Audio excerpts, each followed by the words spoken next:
Hey, and welcome back to another video. This is the 15th episode of the narrative, which takes place 3 years after the war with the Akatsuki, and Naruto is ready to gain a surprising new colleague to finally take the Chunnin examinations. Please support by liking and subscribing. Let's start the show. Konohamaru and Kakashi slowly made their way down a winding path that led through a very dense and dark forest area. Where are we going, Kakashi-sensei? You've had me doing pointless stuff for almost a week. I thought you were going to help me master combining the Rasengan with my fire element. He complained loudly as he swept another branch out of his path. Kakashi hung his head and sighed deeply. I told you that we aren't training right now. We are on an A-ranked mission, he said in exasperation. Yeah. I heard you, but you still haven't told me a thing about this mission. What are we doing way out here anyway? He said angrily as he crossed his arms. Kakashi's face turned sour as he continued moving forward. Did you remember what I told you yesterday about not eating because you are going to get sick on this mission? He said, already dreading the answer. Konohamaru smiled as he put his finger under his nose. Yup, I remembered all right, but Naruto already warned me that you used that kind of tactic. So I made sure to eat a large dinner and even forced myself to eat dessert. You aren't going to catch me off guard and force me to train when I'm starving to death. I'm just too smart for that, he said with a bright smile, clearly proud of himself. Kakashi's sweat dropped as he hung his head in exasperation and shook it. Konohamaru, I only used that tactic on Squad 7 when I was training them. I would never use it on a Chunnin and never on anyone during a mission, he said in a tired I knew it tone. Konohamaru giggled to himself softly. Yeah, you're just upset that I beat you at your own game, he said with pride while pointing at him. You're going to regret it, Kakashi warned as he moved forward with his head slumped forward. As they moved deeper and deeper into the forest, the growth became thicker and thicker. After a long silence between them, Konohamaru asked with a longing and serious face. Hey, how is Hanabi and when is Naruto getting back from his mission? Kakashi suddenly put on a passive face and said, Hanabi still has a very contagious strain of the pox. Naruto will be gone for at least another week. Konohamaru looked at the ground in disappointment and frustration as he kicked a rock out of his path. Aw man! That long? Can you at least tell me what kind of mission he is on that would take him so long? He asked in annoyance. Kakashi rolled his eyes and said, Of course not. He is on an S-rank mission that is top secret just like always. Konohamaru stopped and threw his arms down as he stomped his foot in frustration. Damn it! Why am I always left out of everything? Why am I always the last to know? Aren't I a Chunnin now? Don't I have a right to know? He said angrily. Kakashi sighed as he pushed a bushy growth out of his way and entered a large clearing. It was nearing dawn and it was still dim, yet he could see the smoothly cut boulder next to the bank of a shallow pool. Fireflies danced and blinked at the far bank of the pool with cattails growing out of it. Goldfish and butterfly koi churned the water in front of the stone as they walked up to it. What the heck is this place? Konohamaru said loudly as he looked around, clearly unimpressed. Kakashi turned around as he stepped up on the flat boulder. You said you were tired of always being left out of the loop, so here we are. This is the entrance of Hokage Training Ground 3. It was created by none other than the 4th Hokage and requires either his chakra or his son's to even enter it. Konohamaru's eyes went wide with delight and surprise. Wow, that we're going to H3, wait, the 4th Hokage had a son? Who is he? I bet he is an extraordinary ninja. Where is he? I mean, if we need his chakra to enter the training ground, then that means he got to be somewhere around here. I wonder if he would train me while Naruto is away, he said as he looked around frantically. Wait, why would you keep such a super ninja hidden away? Oh, I see, he's the village's secret weapons, our ace in the hole if anything gets really bad for the village. I can't wait to meet him, he said excitedly. Kakashi slapped his face hard and then slowly swiped his face with it. He's an even bigger idiot than his master, how could he not know? It's been spelled out for him so many times. Kakashi thought sourly. Yes, he is an extraordinary ninja with powers that far surpass even Lady Tsunade and your wildest imagination. Kakashi said, clear surprise that Konohamaru was still unaware about who he was talking about. Konohamaru was jumping up and down with excitement. If I can get him to train me, then maybe I can catch up to Naruto, he said as he raised his fist into the air with a gleeful smile. Kakashi's sweat dropped and prayed. Kami, please don't ever let this imbecile ever hold a position of leadership. It would be a disaster. Hey Kakashi-sensei, I don't see anyone around here. What does the fourth Hokage's son look like? Is he hiding or something? He said as he looked around with a goofy smile on his face. Kakashi sighed and then said, he looks exactly like the fourth Hokage, but he has some defining features that sets him apart from his father. And no, he isn't hiding, he is away from the village right now. Our mission is to help him by doing a task inside of H3. Woohoo!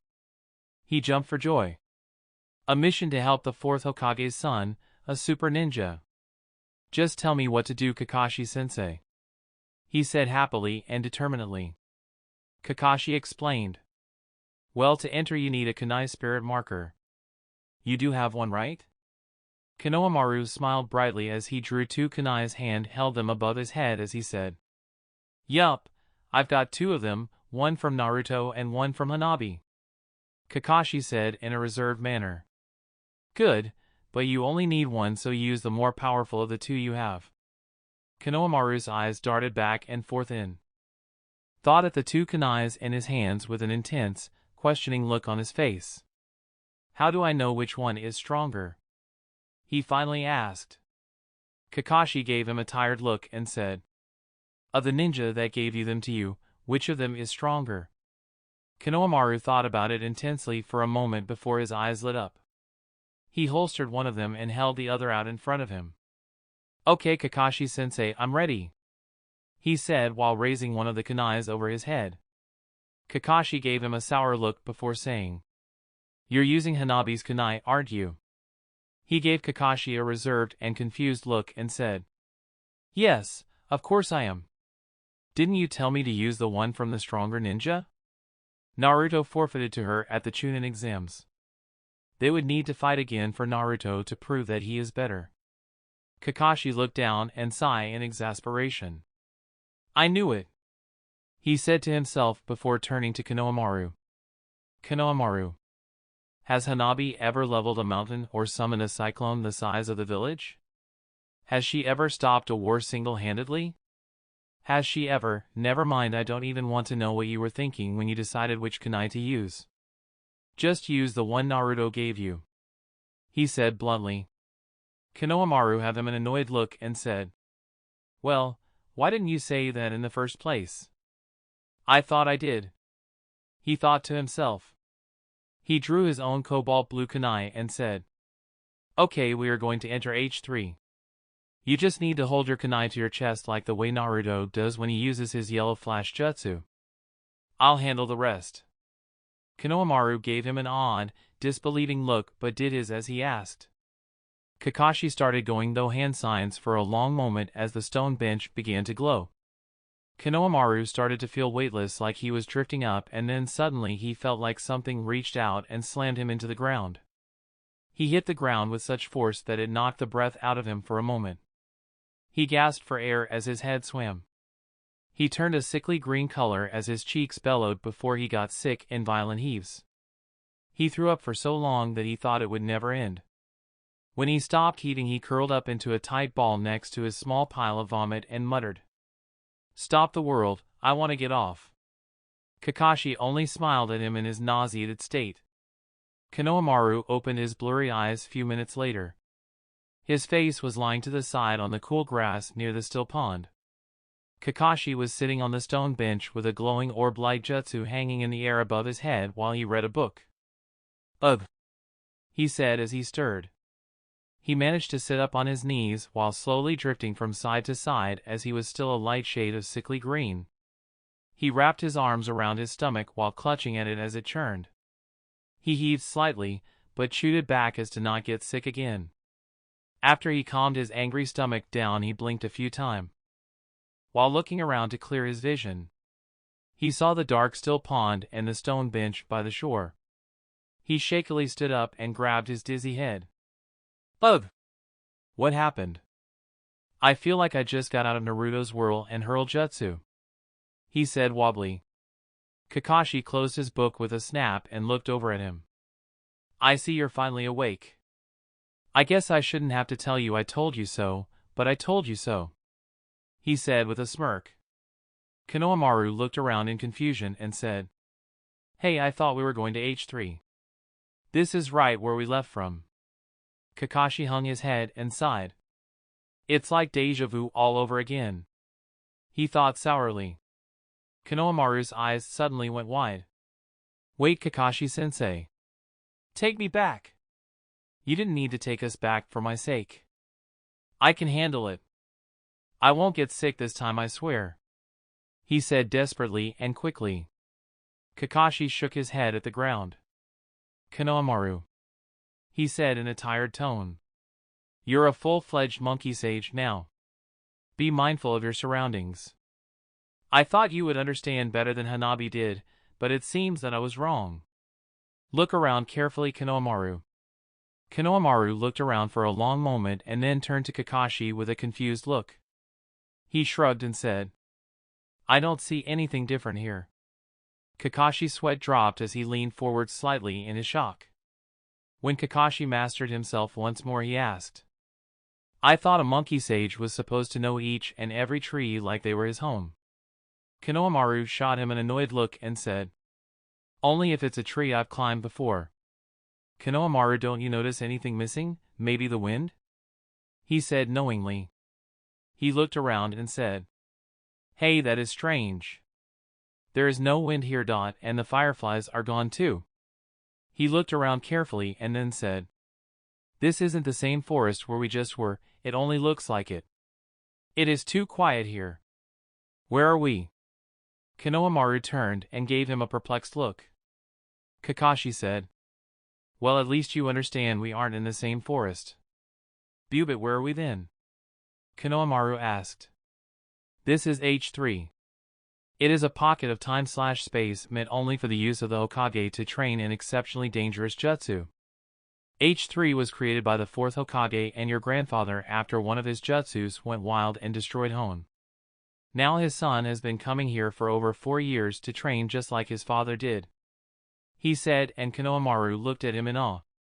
Wow, I can't wait to meet the 4th Hokage's son. When do you think he will get back from his mission? He said excitedly. I hope it's shortly after we complete our mission, Kakashi said, and then started down the path. After all, when he gets back he will be named as the 6th Hokage, Kakashi said casually. Konohamaru's face suddenly changed to anger. Now wait just a minute there, Buster. Me and Naruto are going to fight it out for the title of Hokage. I don't care if he is the 4th Hokage's son, he better get to the back of the line. Me and Naruto have been training all our lives to become Hokage. He fumed as he pointed his thumb over his shoulder. Kakashi gave him a slightly amused smile and said, And here I thought you wanted him to train you so that you could beat Naruto. Konohamaru threw his arms down as he followed him and said, That was before I found out he was also vying for the title of Hokage. Now I just want to pulverize him when I see him. Konohamaru smashed his fist into his palm. Kakashi laughed softly and then said, You are welcome to try when you see him, but if he got serious you'd never lay a hand on him. You'd be dead before you realize what hit you.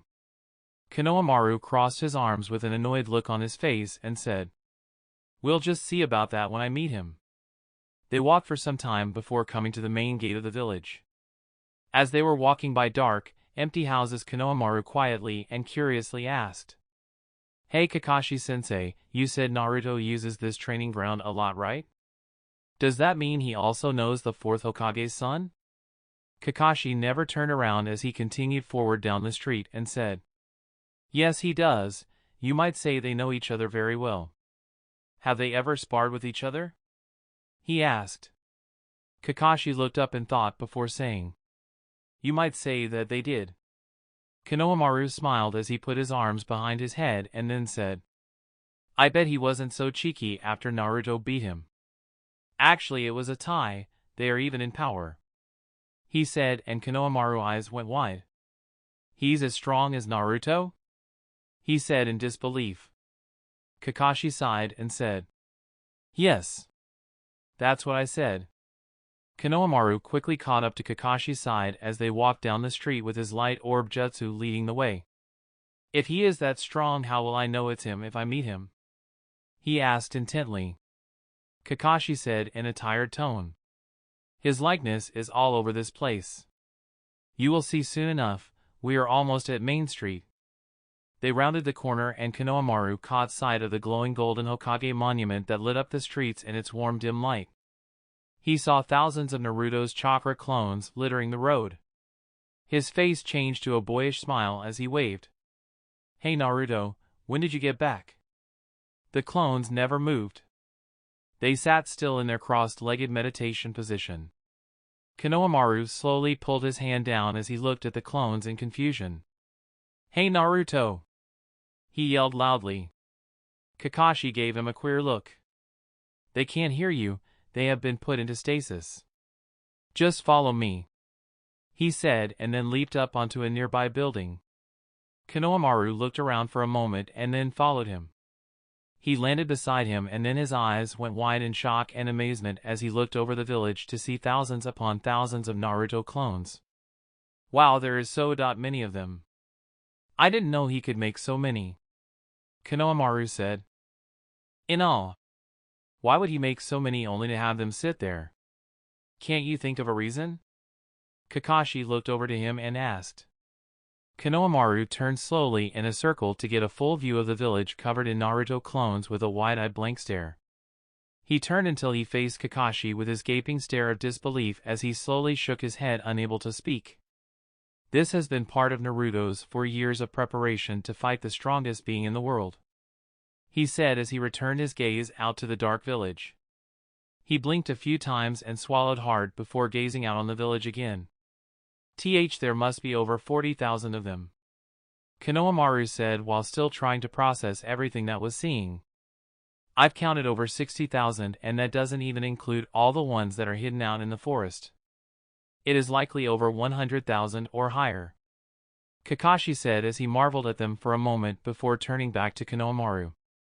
Konohamaru stared blankly out over them for a long time before finally turning toward Kakashi.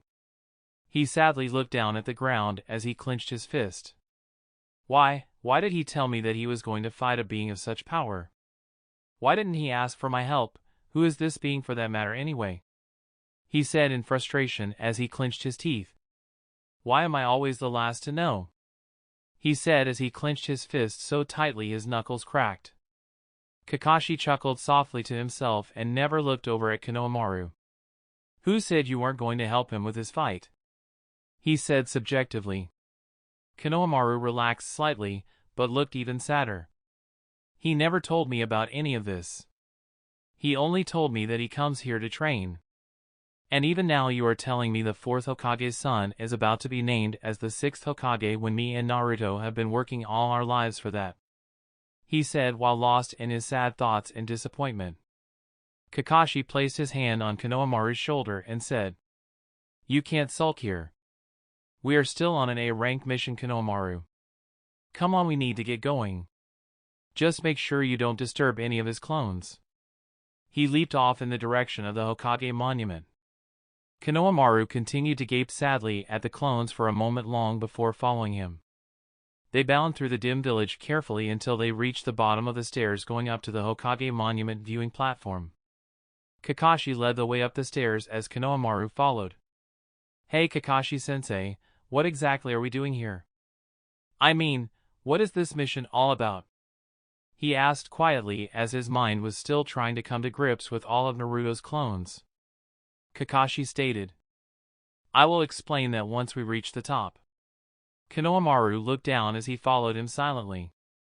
They stepped onto the dim viewing platform.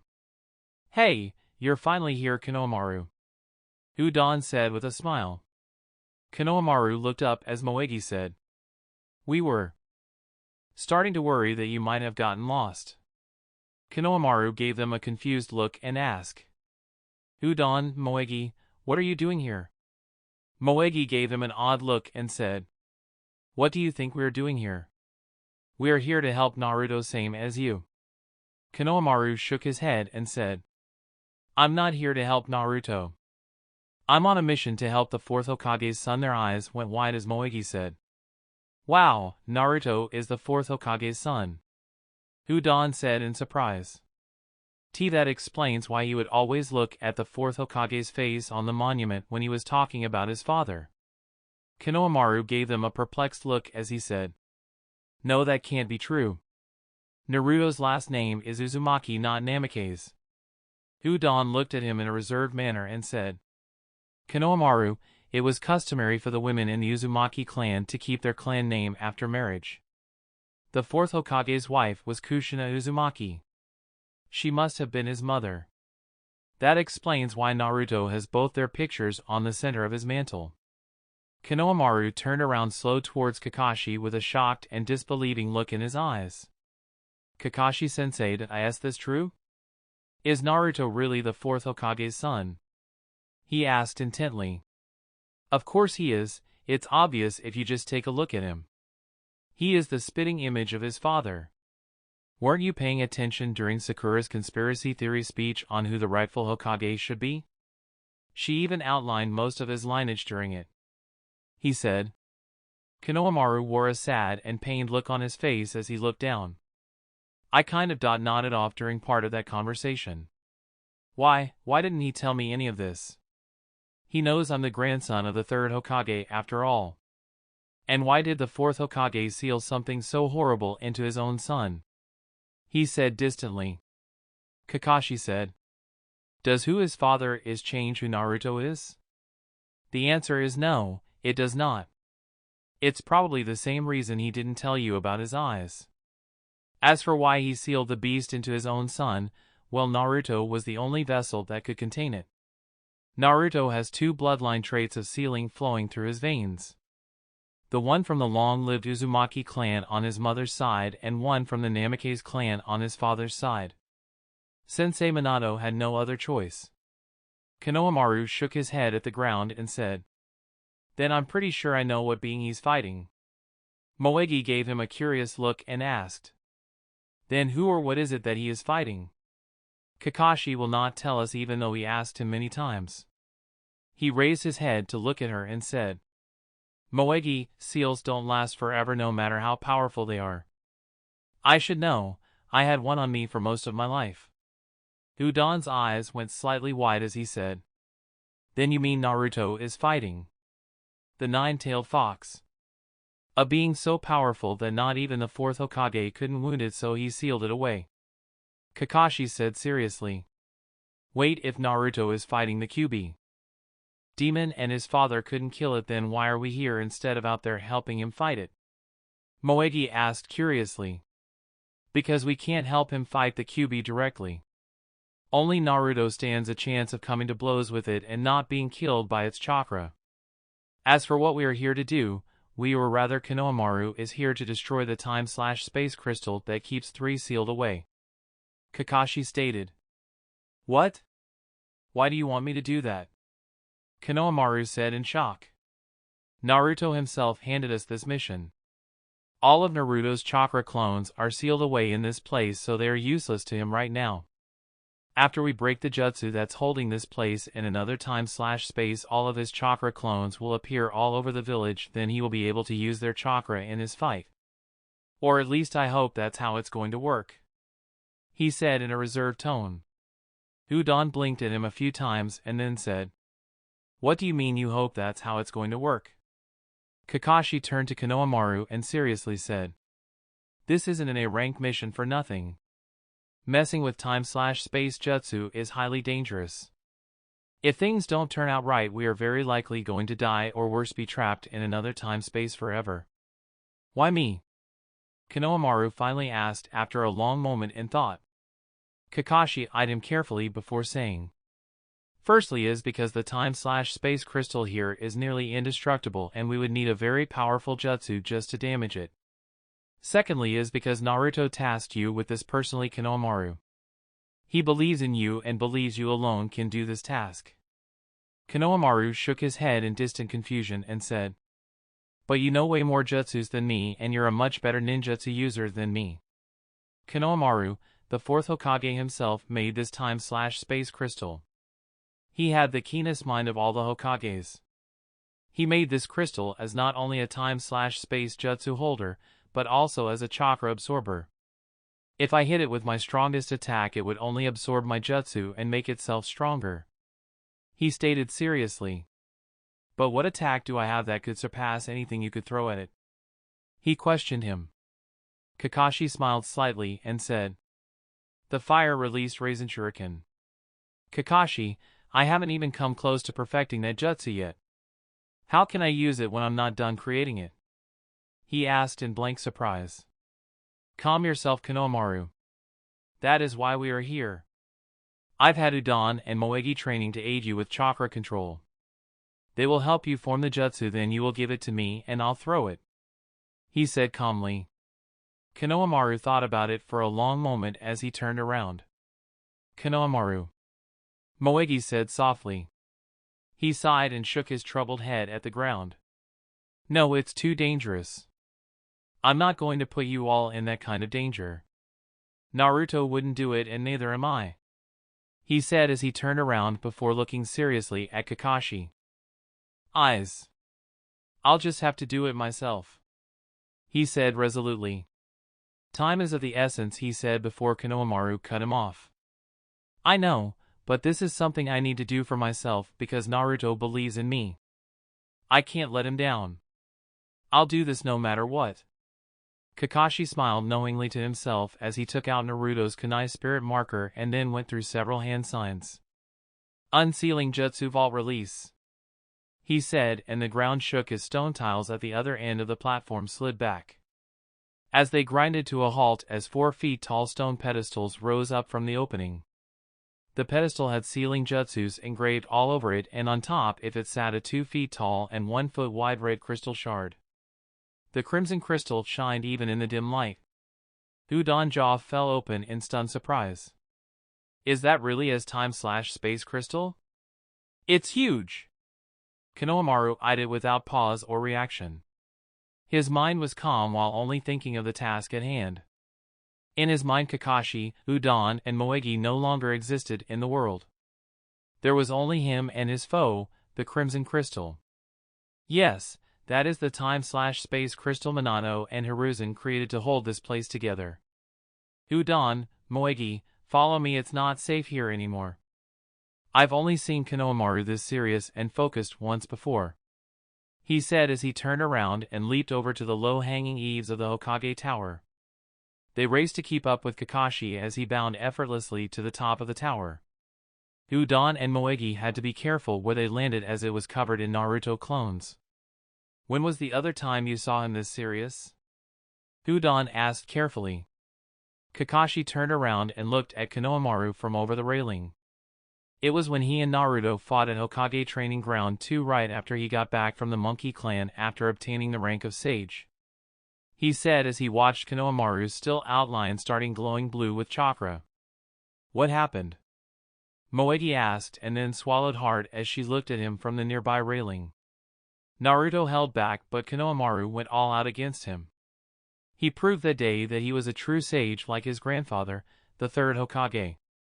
Even Tsunade said that she wasn't sure who would win if her and him clashed in combat after seeing their match. "He fought like the third Hokage when he fought Naruto?" Udon asked, clearly stunned. Kakashi shook his head and said, "No, he is a monkey sage and did use their techniques like the third Hokage, but he is still Naruto's student. He is a far fiercer shinobi than the third ever was. If I had to compare his fighting that day to any other shinobi, I would have to say he fought exactly like history tells us that Tobirama fought. He fought him like the second Hokage, like he was the fiercest shinobi alive. The harder he fought and the more jutsus he used, the bigger Naruto's smile at him became." H2 was devastated and the other Umbu were in fear for their life before it was over. "What about Naruto? Was he okay afterwards?" Moegi said with her voice full of concern. Kakashi stole a glance at her before turning back to Konohamaru's body that had been lit aflame with bright burning blue chakra. He wasn't even breathing hard. He took everything that Konohamaru threw at him, and the only thing he gave him back was a proud smile. After it was over and Konohamaru was panting on all fours, he only walked up to him and put his hand on his shoulder and said, "Well done, Monkey Sage." Moegi and Udon looked down at Konohamaru in newfound respect. Konohamaru had his eyes closed as he gathered the chakra he needed and concentrated on how he was going to form his jutsu. "Naruto, is this really all you have tasked me with as your apprentice? I know we all might die for me breaking this crystal, but I hoped you would have given me a bigger part to play. I understand your reasons though. Me and Hanabi are the two most important ninjas in the entire world to you. Don't worry, Master, I will pass on your teachings to the next generation. If death comes for me, I will refuse to die just like you told me to. I'll do whatever it takes to get back to the village, even if I have to learn time/space ninjutsu out in the void." He thought, and then slowly moved his hands up into the seal of the tiger. He took in a long deep breath before quoting his master aloud. "Fire is unlike any of the other elements. It feeds off of death of all kinds, from dead trees to shinobis. Its hunger is insatiable while it lives. As it eats, it grows stronger, and with it its hunger only grows more. It will only die when it had nothing else to devour. You will have to combine your fire element with the Rasengan. Remember, you are the future keeper of the Shadow Clone Jutsu. If it proves to be too hard, break it up into smaller tasks and hand them out to you clones." "Alright, Master Naruto, that is exactly what I am going to do." Shadow Clone Jutsu. 5 clones appeared around him.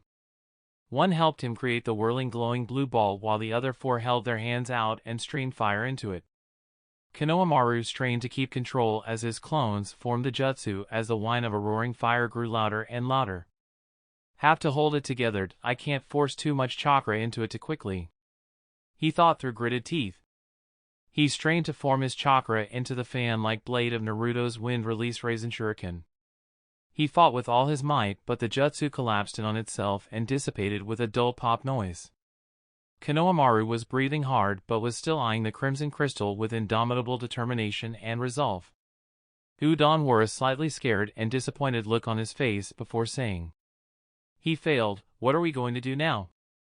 Moegi started to speak before Kakashi said, "He didn't fail. Did you forget who his master is so easily?" Udon's eyes turned back to Konohamaru. He sat down in front of the gleaming crystal in a cross-legged pose and laid his hands in his lap. He closed his eyes and sat perfectly still.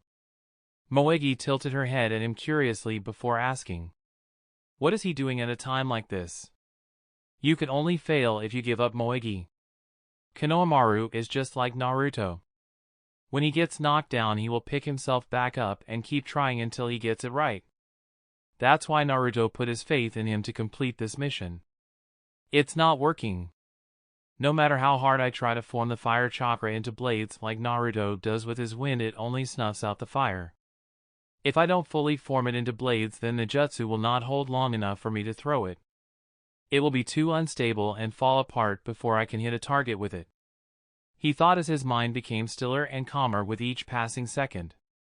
He is using the monkey sage meditation technique. Raichi trained him to use his head after all. Kakashi said to answer Udon and Moegi's confused looks. "Fire breathes, it needs air and kindling. My chakra is the kindling, but forming it into dense blades doesn't allow it to breathe and it dies out. I can't form it into blades like Naruto does, but what shape should I form it into?" He thought for a long moment. "A shuriken, it isn't alive, it's like the wind. It only needs itself to become a deadly weapon. But fire, on the other hand, needs my chakra and air because it's alive and must breathe. What shape should I use to combine it into the Rasengan? Maybe I should shape it like something else that is alive. But what shape in nature is there that can keep up with a balanced prefect sphere?" The minutes slowly ticked by as they all watched Konohamaru, and then suddenly he smiled. "It seems he has a plan now," Kakashi said as Konohamaru stood up and opened his eyes. He leveled his look once more at the giant crimson time/space crystal with an intensity in his eyes. Shadow Clone Jutsu, he said with the seal of the tiger up, and 2 clones appeared. Right, let's do this, he said to his clones as he clenched his teeth and then held out his right hand. One of his clones formed the glowing blue Rasengan in his hand. The other spun its fire element into a thin compressed thread and slowly fed it into an Rasengan. The jutsu slowly took shape. His heavier fire chakra became infused with the Rasengan and turned it as crimson as blood before being thrown just outside of the jutsu in rippling waves. Almost there, hold it together, this is it, he thought through strained-gritted teeth as the jutsu roared louder and louder in his hand. Kakashi was shielding his face from the intense light while Moegi and Udon covered their ears from the sheer sound of it. His clones dissipated into smoke when the jutsu became so bright that he could hardly stand to look at it. He held the jutsu over his head and said with conviction in his eyes, "This one is for you, Naruto." Fire released Rasengan.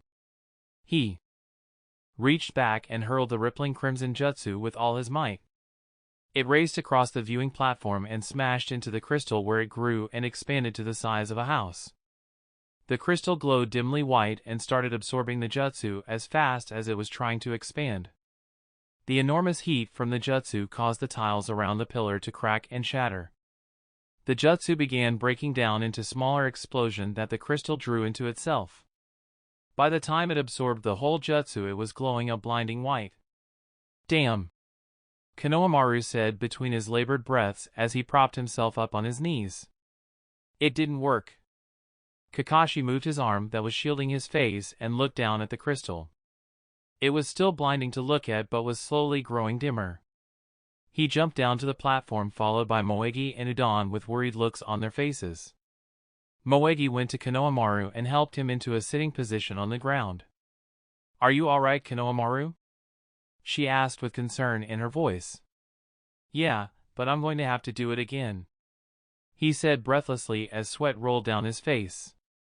"I don't think that's a good idea, Konohamaru. It looks like that jutsu takes everything you have just to use it once. If you do it again, you might end up putting yourself into chakra exhaustion," Udon said, quiet warning tone. The heat was so intense that it gave him a sunburn. "I'm over 50 feet away and I can still feel it radiating from the crystal," Kakashi thought in surprise as held his hand out to feel it. Even Naruto can't combine fire alone into the Rasengan. He always reinforces with the wind or else it will snuff out the flame. You truly have taken a step closer to Naruto, Konohamaru. He took a moment to catch his breath. "That doesn't matter. Naruto believes in me. I can't let him down no matter what, not this time. I don't care if that thing was made by my grandfather and the 4th Hokage. I will find a way to break it," he said as he got to his feet and conviction shined in his eyes once more. He put up the seal of the tiger as Moegi and Udon's eyes went slightly wide and back away from him quickly in timid fear. "Shadow," he started to say. Kakashi never took his eyes off the cooling crystal, but held his hand out to the side in front of Konohamaru suddenly to stop him.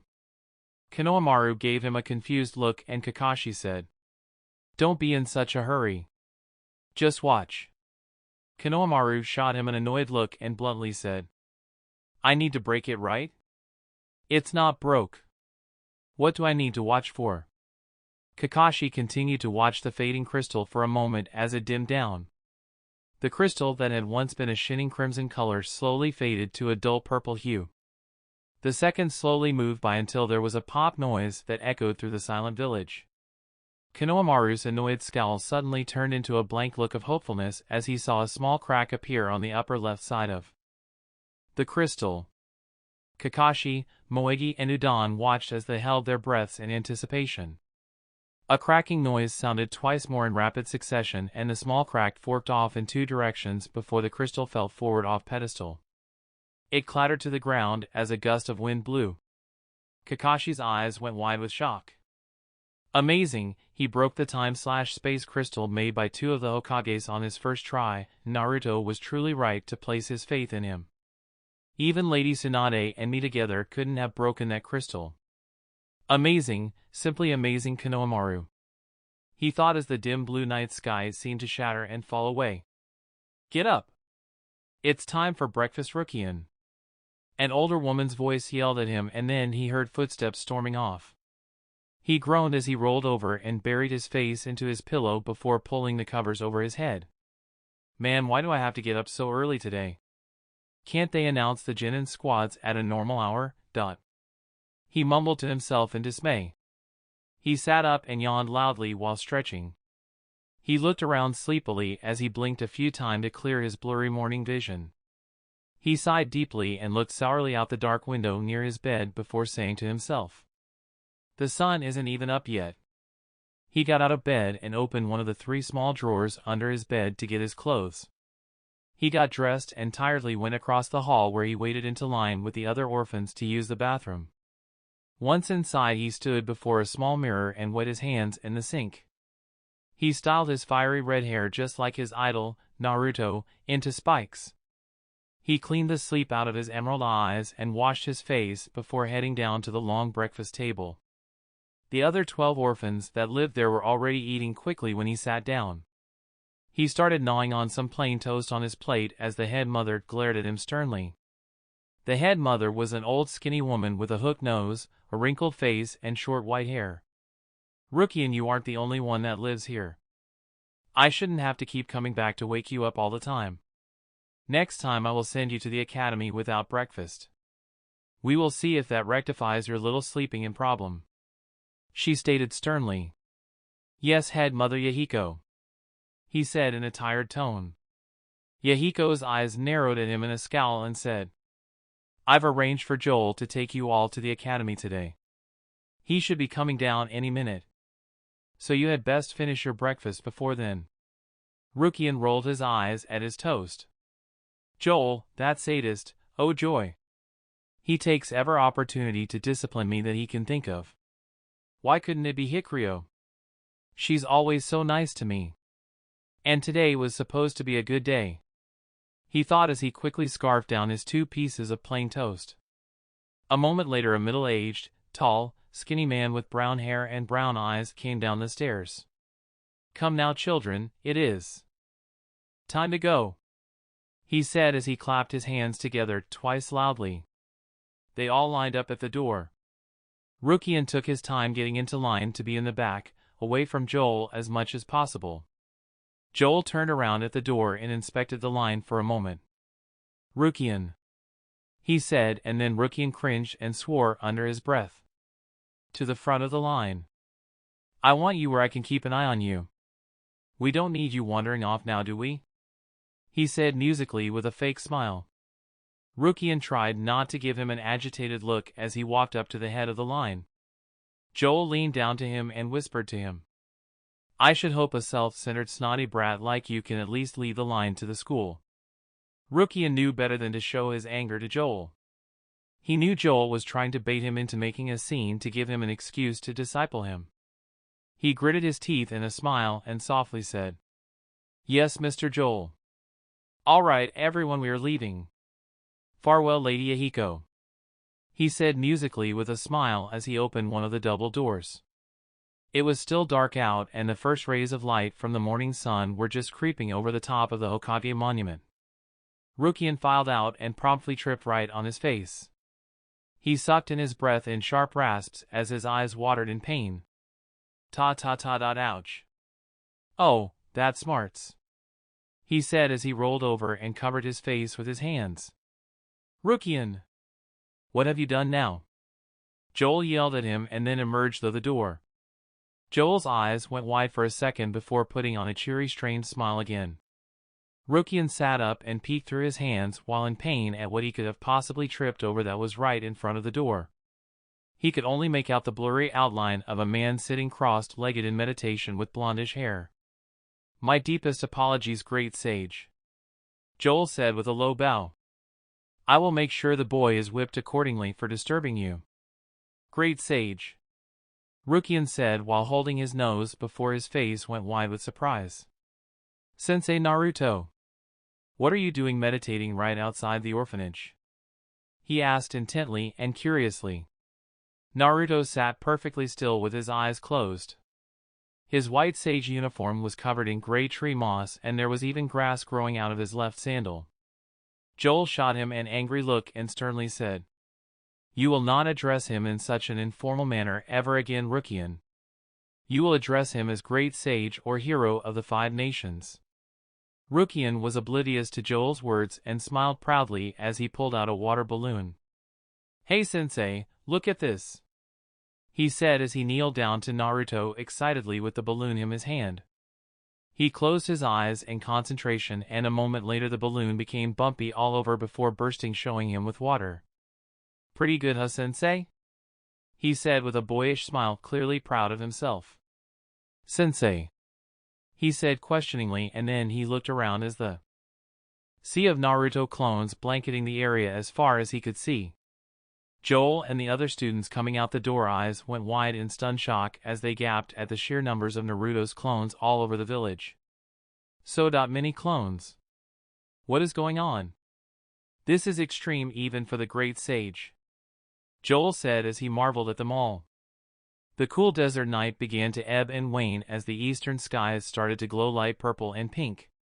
2 small makeshift tents had been set up around a tiny cooking fire that had long since gone out. Sakura was sleeping soundly curled up in a ball on the windswept desert floor. The wind howled over the desert sand dunes and blew grains of sand into her face that prickled her skin. She stirred and then rolled over onto her back, but the endless pelting of sand on her face refused to let her return to her slumber. She groaned as she sat up. The left side of her face had sand sticking on it from sleeping on the desert floor. She shielded her face from the wind and slowly opened her blurry eyes while trying to remember where she was. Memories slowly came back to her. She remembered following Naruto from the Leaf Village to the Sand Village when his Jinchuriki seal was breaking. She remembered their talk with Gaara and racing across the desert on his sand jutsu. She recalled Naruto breaking the last of the seal-holding Kyuubi inside him and her reforming piece by piece. She remembered healing Naruto with all her chakra and nearly dying before Sasuke saved her and then Naruto. Her mind was flooded with thoughts as she remembered feeding Naruto in his sleep and how he embraced the Kyuubi like she was his mother. Most of all, she remembered her talk with the 9-tailed fox and climbing onto her head to sleep next to Naruto. Her eyes went wide with frantic worry and she quickly looked around for him. "Naruto, where is Naruto?" she said. "He is over there," Sasuke said as he came around from the other side of his tent while pointing towards the newly dawning day. Sakura scrambled to her feet as she brushed the sand off of her face and looked in the direction Sasuke was pointing. The first golden rays of light crested over the horizon. Her eyes watered slightly as they slowly adjusted to the morning light. In the distance, standing near the edge of the sand dune's eastern side, was the dark silhouette of a man with the new day dawning around him. He's been up for nearly an hour and all he does is stand there and stare down at Kyuubi in silence, Sasuke said as he came up to her side. "What has he done? I see. He must be waiting for us to get ready. We need to speak to him and find out his plan for fighting her," she said, slightly worried as she tilted her head down. "I don't think that is entirely it, Sakura. I believe he is trying to still his mind for the battle to come," he said and then turned his head towards her. "He looks just like Kyuubi did last night, you know, when she stared at the moon in silence, don't you think?" "Yes, he kind of does, I guess. I better get ready. I still need to do a medical check on him to make sure he is okay," she said, slightly forced to cover her nervousness. She went over to her pack by her tent and quickly strapped on her ninja gear and gathered a few medical scrolls before returning to Sasuke's side. After a long moment of silence, Sakura worriedly and nervously said, "Hey Sasuke, are you a little scared?" Sasuke shook his head and calmly said, "No. I chose this path myself and no matter the outcome I am resolved to follow it to the end." He started walking to Naruto's side. Sakura blinked a few times, trying to take in her surprise at Sasuke's unwavering confidence before taking a few quick steps to catch up to him. They came up to either side of him and looked down at what his eyes were locked onto. The massive Kyuubi sat still in a lower, flatter part of the desert, staring off to their far left, waiting for Naruto to take his place. Naruto's face was unreadable and blank as Sakura gently touched his forearm and shyly said, Naruto. Are you alright? You seem a bit worried. I would be lying if I said I wasn't worried, Sakura. He said distantly. I need to check you out before we go to make sure you are in top shape, she said with a forced voice. Naruto solemnly shook his head slowly back and forth. No, there is no need for that. I'm better than I ever hoped for. Besides, the time has come, it can't wait any longer, he said, and suddenly started walking down the dune towards the towering nine-tailed fox. I'm not ready. I don't even know his plan yet. How can they walk off like they were just going to get breakfast? It's like they are already at an impossible last stand when fear and doubt have left them. It's like they already know they are going to die, she thought sadly and fearfully as she grabbed her elbows before following them while trying to hold back her tears. Naruto led them around Kyuubi's massive form and just over 100 yards out to the exact place she was staring at. Sakura timidly and fearfully trembled as she took her place at Naruto's left side while Sasuke held his head up high on his right. Kyuubi's eyes seemed to flicker to life and she raised her giant head up tall and looked down at him. No, I have to stop shaking. I trained to be a sage for this. I'm not going to rely on them anymore. I'm strong too. I will stand on my own 2 feet as an equal member of Squad 7 even if I have to die for it. Naruto is the one that will save or destroy this world, not her, she thought with resolve, and her trembling stopped and her fear left her. You are a strange mortal, Sakura. You, who had the blinding courage to climb on top of my head last night, and yet you tremble before me the next day, the nine-tailed fox said to her. She gave Kyuubi a sly smirk before boldly saying, It wasn't because of you that I was trembling. It was because of Naruto. After I realized that the fear went away and all that was left is my resolve. You are right to fear him, mortal. I see you understand that my words about him are true. Kyuubi's voice boomed across the desert. She shifted her giant emerald eyes to Naruto and his calm look. It is time, Naruto. As per our agreement, you may use any one jutsu before our battle and I will not try to stop you, she said with a slight bow of her head. Sasuke's face became confused as he turned his head toward Naruto. What's all this about, Naruto? You never told me about this part of your agreement, he said intently. Naruto looked down and then took in a deep breath before looking back up at Kyuubi and said, Can I use 2 jutsu? Yes, Naruto. For they only help us both in the end. I know what you plan to do. The fox's eternal voice sounded out across the desert sands. What? Then you could use the Moon Sage's jutsu on her without her fighting back right now. You can end this before it even starts, Sasuke said in surprise. Naruto looked down again as he slowly slid the Thunder God sword off the 2 polished sheath rings on the back of his belt. He looked back up at Kyuubi and held the sword out to his side in front of Sasuke. Sasuke swallowed hard and lightly took the sword from his hands. Naruto's arms fell slowly back to his sides. Sakura waited him with bated breath and he took in another breath. He closed his eyes to resolve himself. The wind howled across the morning desert as Naruto put up the seal of the tiger. He opened his eyes and said, Shadow Clone Jutsu. A single clone appeared next to him and stood still. 1 clone? Only 1 clone? Rikudo's jutsu would take at least 17 clones. What could he possibly be able to do with a single clone? Sasuke thought in utter confusion. Naruto and his clone looked at each other and then he gave his clone a slight nod. His clone snapped a cobalt blue kunai from his holster and twirled it around his finger a few times before gripping it in his hand tightly. The clone moved so fast that Sasuke could even sense it. Suddenly Sakura's face changed to confusion as she looked out at the desert sands from a high stone platform. It took her a few moments to even grasp that Naruto's clone had his arms around her while holding a spirit marker in front of her. She slowly looked to her side and saw Gaara and Matsuri watching them quietly on the other side of the Kazekage's tower roof. Her eyes went wide with realization at what had just happened. No, she said sadly while she looked down. Not this time, it was supposed to be different. She gritted her teeth in raising anger as she clenched her fists at her sides and tears welled in her eyes. This time I was supposed to protect you. I was finally going to stand by your side as an equal. Why? Why does it always turn out like this? I'm strong too. I can fight as well.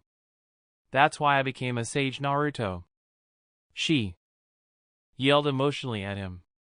He embraced her trembling body softly and whispered so close to her ear that she felt his every word. I'm sorry, Sakura. This fight is too dangerous for you. You have already played your part in this battle and I thank you for it.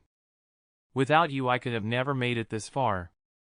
Sakura didn't know if she was trembling from despair or outrage when she spoke again. So that you're leaving me on the sidelines again. You can't protect me and I'll only get in your way, is that it? But you can protect Sasuke, huh?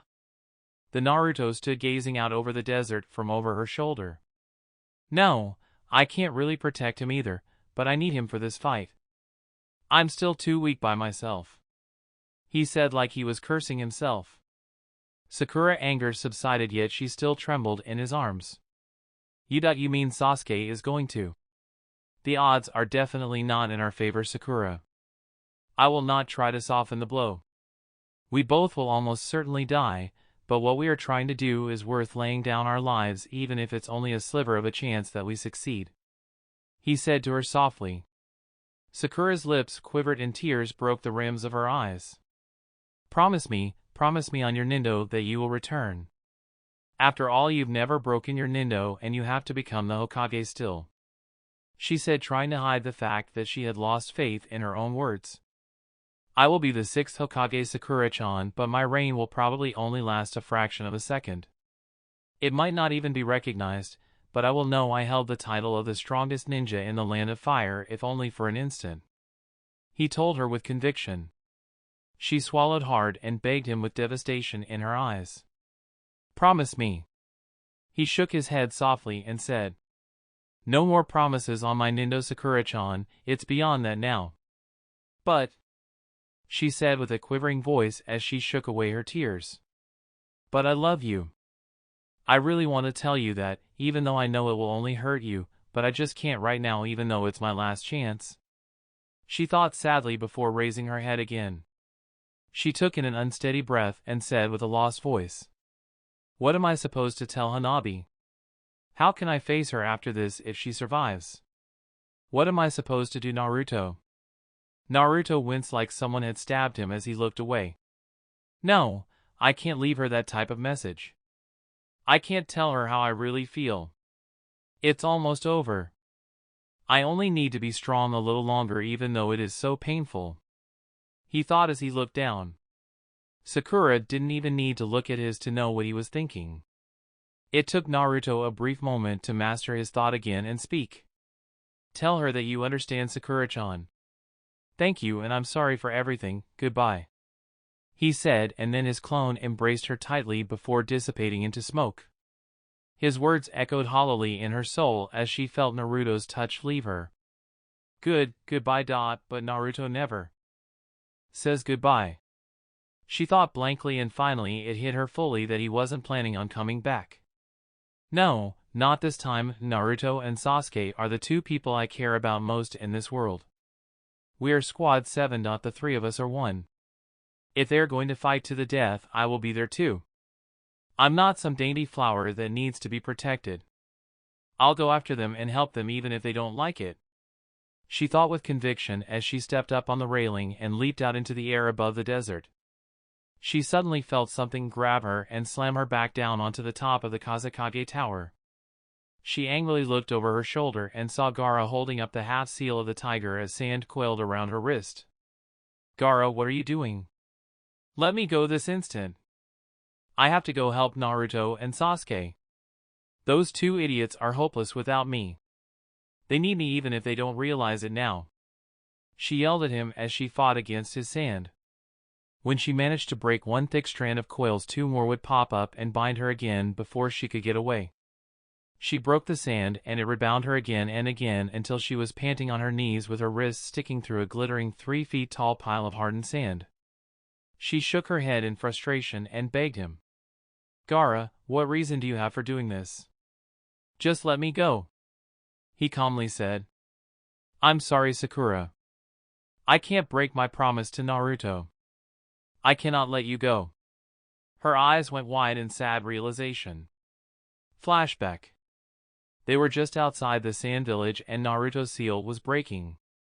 The massive spectral form of the nine-tailed fox sat still on the desert floor as Naruto spoke to Gaara. Is everything ready? Naruto asked before collapsing onto his knees while panting hard. He nodded his head as Sakura timidly came up and took her place next to Sasuke. Yes, Naruto. I've evacuated the village just in case. Only me and my chronicler are left in the village. Gaara looked at him for a long time and then said, You have made it farther than anyone else could have hoped to make it with a breaking shield. I will help you by making the last leg of your journey for you. Gaara put his hands together as he closed his eyes. He summoned a great amount of chakra inside of him as the ground started to quake.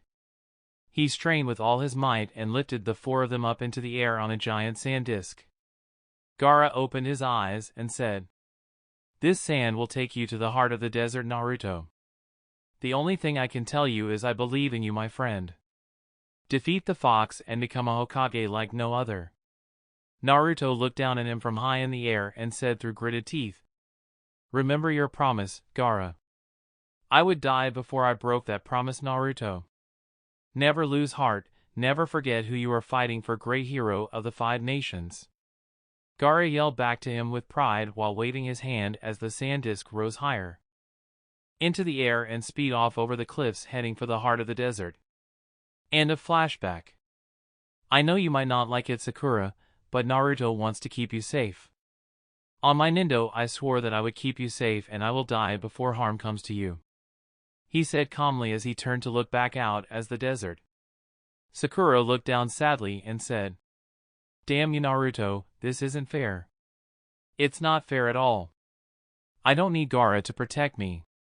She struggled against his hardened sanjutsu but didn't have the strength to break it. Gaara folded his hands behind his back and said, It is no use fighting it, Sakura. Even at full strength you are no match for me. Besides, if you can't break my jutsu, then how can you possibly think you can still help Naruto? Gaara, you have no idea how I feel. I can help him, she said as she slumped down and winced, her eyes closed sadly. I know exactly how you feel, Sakura. You want to rush to his aid and help him desperately. You don't even care if you die doing it. I know that feeling because it is the same way I feel, but unlike you, and possibly even Naruto, I haven't lost my faith in him, he said quietly. Too haven't lost my faith in him, she said unconvincingly. It's time you grow up, Sakura. You need to learn that you can't stand by Naruto's side as his equal. You must understand that you can't follow the path he is traveling no matter how hard you try. You need to become strong right now.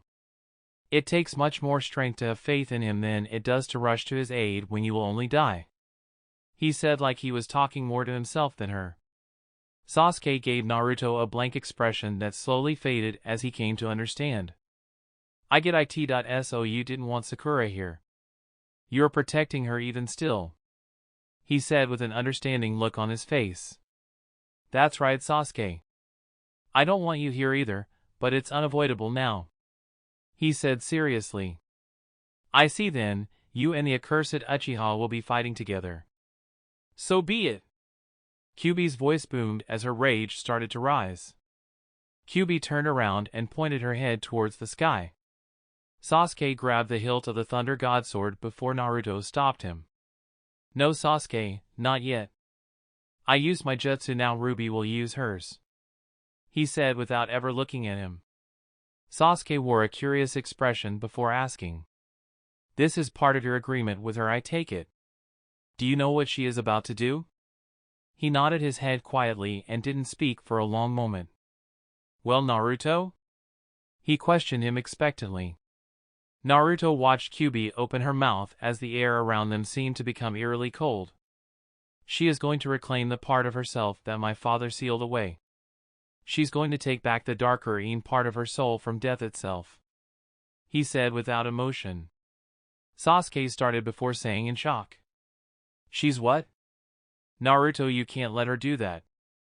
We already barely stand a chance now, if she become whole again. I have to let her, Sasuke.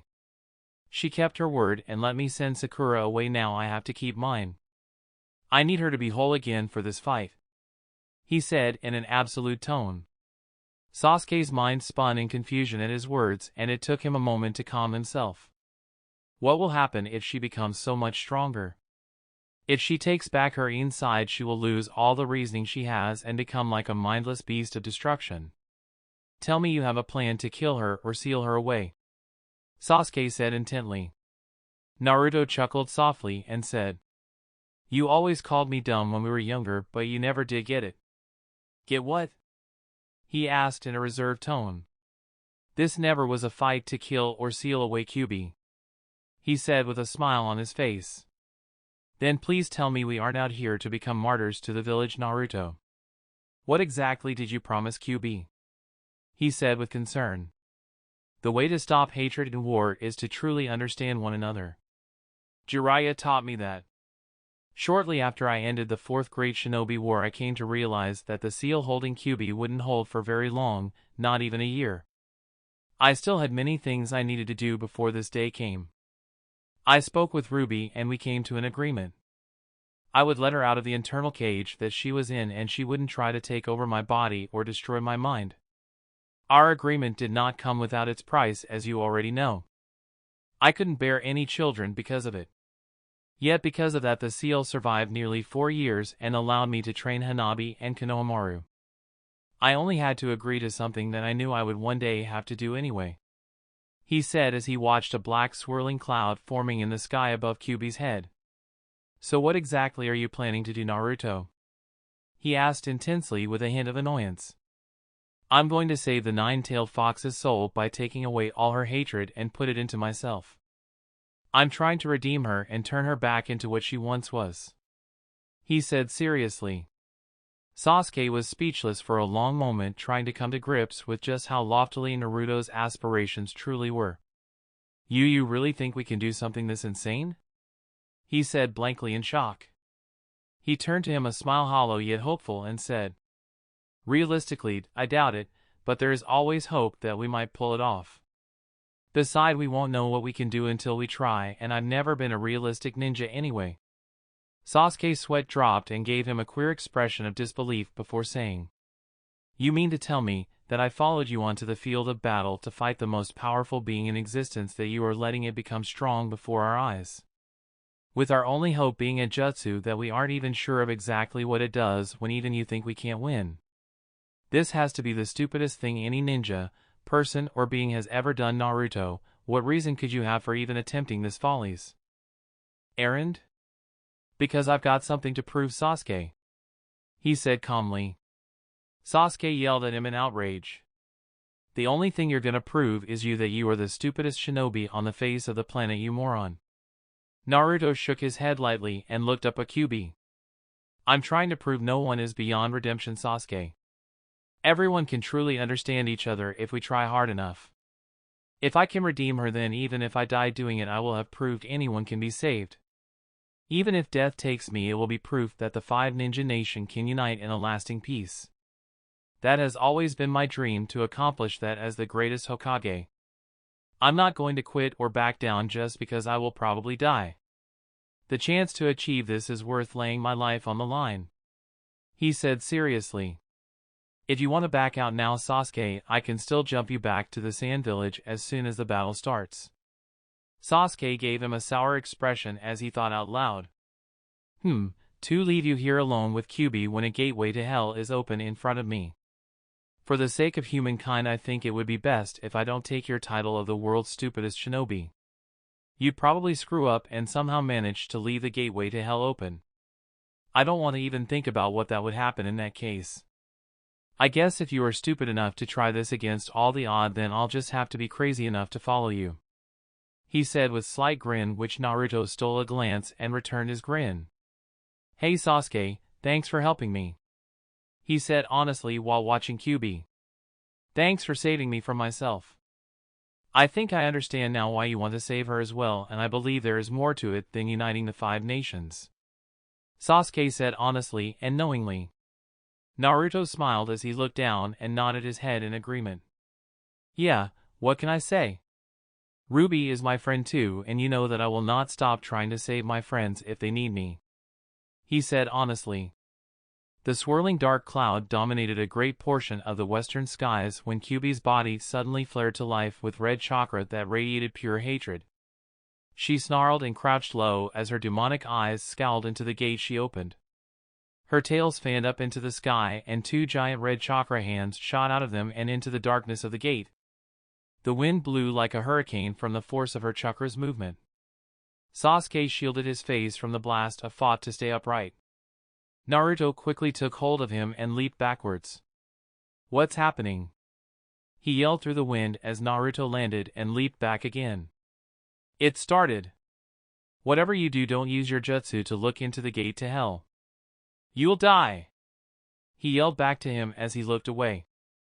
They landed over 600 yards away when Kyuubi's outraged ear-splitting roar of a voice screamed across the desert and made it tremble. Shinigami! You arrogant, greedy little fool! How dare you conspire with mortals to steal my soul? Kyuubi 2 chakra hands had the demonic horned white-robed creature pinned down by both its arms. Even when prone, Shinigami had a sadistic sneer on its face.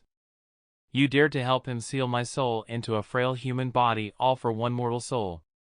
I will show you again who is the strongest being is. The 9-tailed fox screamed in fury as its red chakra poured out and towered high into the skies.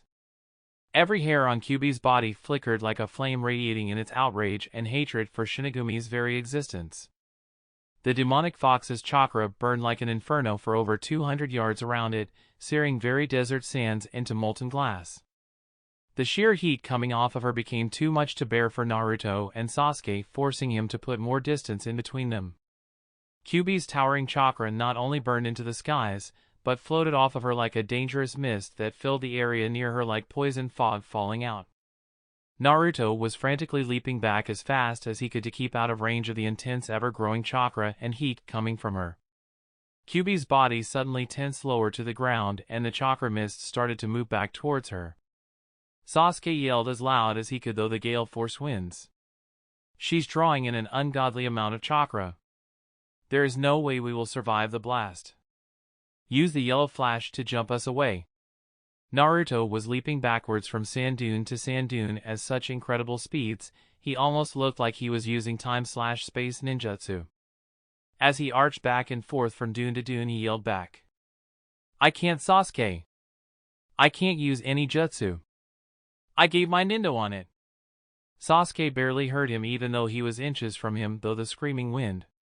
Great, you stupid toad sage, we are going to die before the battle even starts, all because of your stupid nindo. He yelled back in annoyance, but Naruto never heard him.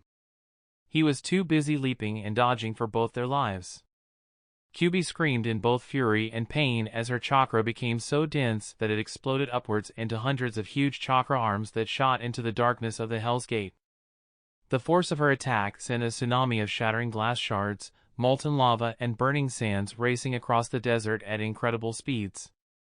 Naruto's eyes went wide and he quickly turned around and sprinted as fast as he could while holding Sasuke close to him.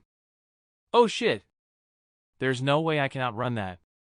He screamed in a panic as a mushroom cloud shot into the sky and a shockwave trembled across the desert. Gaara was standing at the railing of the Kazekage Tower with one hand over his left eye using his third eye jutsu. Matsuri worriedly watched the dark circular cloud and the ever-growing red chakra that was dominating the horizon before asking carefully. Gaara, what is happening? Gaara's eyes went wide as he saw the massive amount of red chakra shoot into the dark clouds at blinding speeds a split second before the tsunami ripped across the desert. He saw Naruto, Sasuke and the tsunami that was turning the desert into a glass shards and lava rapidly approaching them. "Nu!" he said soullessly as he quickly put his hands together in a prayer-like sign and closed his eyes tightly. Naruto, you may not be able to use a jutsu, but I can, mother. He called to her with all his being and soul. Mother, please let the protection you have given me all my life fall to Naruto. Take all my chakra if you must, but please, please Mother Karura, I beseech you. Please save him. Gaara begged her with all his might with his eyes closed in concentration. What kind of jutsu is that? Sakura thought in curious shock. Matsuri was thrown from her feet and tossed like a rag doll when the desert in front of Gaara exploded outwards. Sakura hunkered down behind Gaara Sanjutsu, trying to weather the backlash of his jutsu that was tearing its way across the desert at tremendous speed. The tsunami wave of lava that had glass shards and boulders shooting out of it and exploding in mid-air raced toward Naruto and Sasuke. Shit! Naruto thought, as did the only thing he could think of. He crashed into a sand dune and shielded Sasuke with his own body an instant before everything went dark. The terrible sound of hissing, cracking and explosions sounded as a defying roar that flowed over them. Kyuubi's eyes only shined with pure hatred as it had every part of Shinigami pinned down with its great number of raging chakra of hands. Many of her chakra hands gripped at its mouth, shattering Shinigami's jagged teeth as they ripped to open its mouth. Darkness blacker than the deepest night was inside Shinigami's maw, and the screams of the tormented dead souls rang out over the desert in eerie wails. Kyuubi's many burning chakra arms parted as another came forth, dwarfing all the others. It slowly writhed and snaked its way up towards the darkness of Hell's Gate, radiating its desire to rip forth what had been stolen from her. Shinigami struggled, knowing what was coming for it. The death god managed to turn his hand over and cut several of Kyuubi's chakra arms that were pinning down its right arm with its white soul-slicing blade. Kyuubi tensed again, pulling Shinigami forward and then slamming him backwards against an unseen force. You fool! You think you can use your pathetic powers on me? The giant red chakra hand shot up into the whirling darkness of Hell's Gate and deep into Shinigami. The wailing cries of the dead turned into shrieks of utter terror as Kyuubi dove deeper and deeper into Shinigami's body, searching for what was rightfully hers. Kyuubi's arm arched and bent as it swept thought the darkness of hell, searching, ever searching for the other half of her soul. She felt that she was getting closer and closer to its evil malice born out of her hatred. Kyuubi's eyes flared as she stood up fully. I found it! Now I will rip it back out of your body! Kyuubi yelled in excitement and hatred. I'll not let you have it so easily, Inari. Shinigami said in a dark, otherworldly voice that would make most mortals go insane from hearing a single word from him. Naruto and Sasuke were both panting in the darkness as the earth-shattering sounds of the battle raging in the desert were muffled yet still incredibly loud. The ground kept shaking underneath them in random intervals. Are we dead? Sasuke breathlessly said. I'm not sure. Naruto said, drawing in labored breaths that burned in his lungs. The both took a long moment to steady their breath before Naruto said, I can't see a thing. Where are we? Well, don't look at me, I'm blind, remember? He said sarcastically. Thanks, like I don't already know that. Sasuke, could you just help me feel around so we can try to figure out where we are? He retorted sharply while getting up onto all fours, groping at the sandy floor. Sasuke started feeling around as well when Naruto found the wall of the room. He patted lightly up its domed surface. Ouch! Hot! Hot! Hot! He yelled in pain as he waved his hands over his head and then blew on them several times. Sasuke sighed bitterly and flatly said, That settles it, we're in the 9th circle of hell. Enough with the sarcasm, Sasuke. Can't you summon a light or something so we can figure out how to get out of here? He said in annoyance. Sasuke held up his pointer finger and summoned a tiny arching bolt of lightning. It flickered and danced on the end of his finger, dimly lighting up the strange room. Naruto slowly gazed round the oddly shaped room. It was shaped like a rough triangle, but 2 of the walls curved out from the ceiling and then curved back into the wall. The third wall looked like a bunch of interlocking sand logs stacked together. The ceiling curved down slightly in the middle but jutted down more so in 2 places near the sand log wall. Well, do you know where we are, Naruto? He asked after a long moment. Naruto shook his head slowly back and forth. Not a clue, Sasuke. I've never seen a room like this. You might want to use your sight flash jutsu to take a look at it so we can figure out a way out. he said while peering around the strange room. He moaned in displeasure as he turned his head in a few directions, sending out tiny bursts of chakra to see. Well, do you have any idea where we are? Naruto asked. Not really, but you know that one wall kind of looks like interlocking fingers. Sasuke said in thought. Naruto gave it a curious look and said, Yeah, now that I think about it, it kind of does. I think we are in a jutsu, Naruto. He said seriously. You're probably right, but this definitely isn't one of Kyuubi's. Do you think you can use your Chidori to bust us out? Naruto asked hopefully. I doubt that is such a good idea. Until we know what we are dealing with, he said in a reserved tone of voice. Then a beautiful female voice said, I'm sorry, little ones, but I can't let you out yet. It's far too dangerous outside for mortals right now. Sasuke started slightly as grains of sand fell from the ceiling when she spoke. Naruto looked around in awe and wonder. Such a warm, caring voice. Who are you? The ground tremored and shook before finally becoming still once more. We have clashed in battle before, Naruto Uzumaki, but today I am protecting you. My mortal name was Karura, but you would know me better as the spirit of Gaara's mother, she said in a kind, soft, and caring voice. Then where are we? Sasuke asked curiously. I have buried us over 100 meters below the surface of the sand to protect you from battle the Kyuubi is waging on Shinigami, she said musically. Gaara sent you, didn't he? Naruto asked with a hint of worry in his voice. Yes, he did, Naruto, she said. But does that mean Gaara is defenseless right now? He asked worriedly. No, far from it. He is stronger than me and even his father, the fourth Kazekage, even without my help, she replied. Naruto breathed a sigh of relief. That's good to know. Hey Karura, thanks, he said honestly. No, Naruto, I'm happy to do this for you. It is I that should be thanking you. Without your guidance and kindness, Gaara never would have become the fine man he is today, she said with overwhelming joy in her voice. Shinigami fought to keep Kyuubi's darker half of its soul sealed away, but Kyuubi slowly and purposely started pulling. Shinigami fought with all its strength, but Kyuubi toyed with the god of death, savoring every moment of reclaiming her soul with a sadistic look in her eyes. Minutes went by as Kyuubi's massive chakra kept being drawn back down into its body.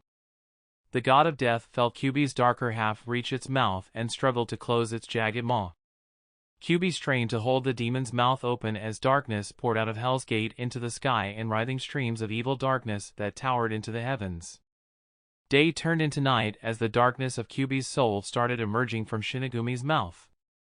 A giant dark fox's head with burning black eyes was pulled forth from the demon's mouth. It struggled, flinging its head back and forth violently, trying to free itself from Hell grip. You are a fool, Inari. You once begged me for death and I gave it to part of you. Now you dared to come back and try to bring it back to life. Shinigami spoke in an ungodly voice. Kyuubi gritted its jaw, revealing her razor-sharp canines before letting loose an earth-shattering roar as she pulled with all her might. Another tsunami raced across the desert as Kyuubi's darker half was pulled completely out of Hell into the void of the gate. Two red hands were wrapped around the dark soul. Kyuubi's flaming red chakra had wound itself around its upper torso and a scaled, claw, demonic hand trying to pull it back into the depths of Hell from its hind flanks. Kyuubi continued to pull and the black fox spirit reached the outer gate of Hell.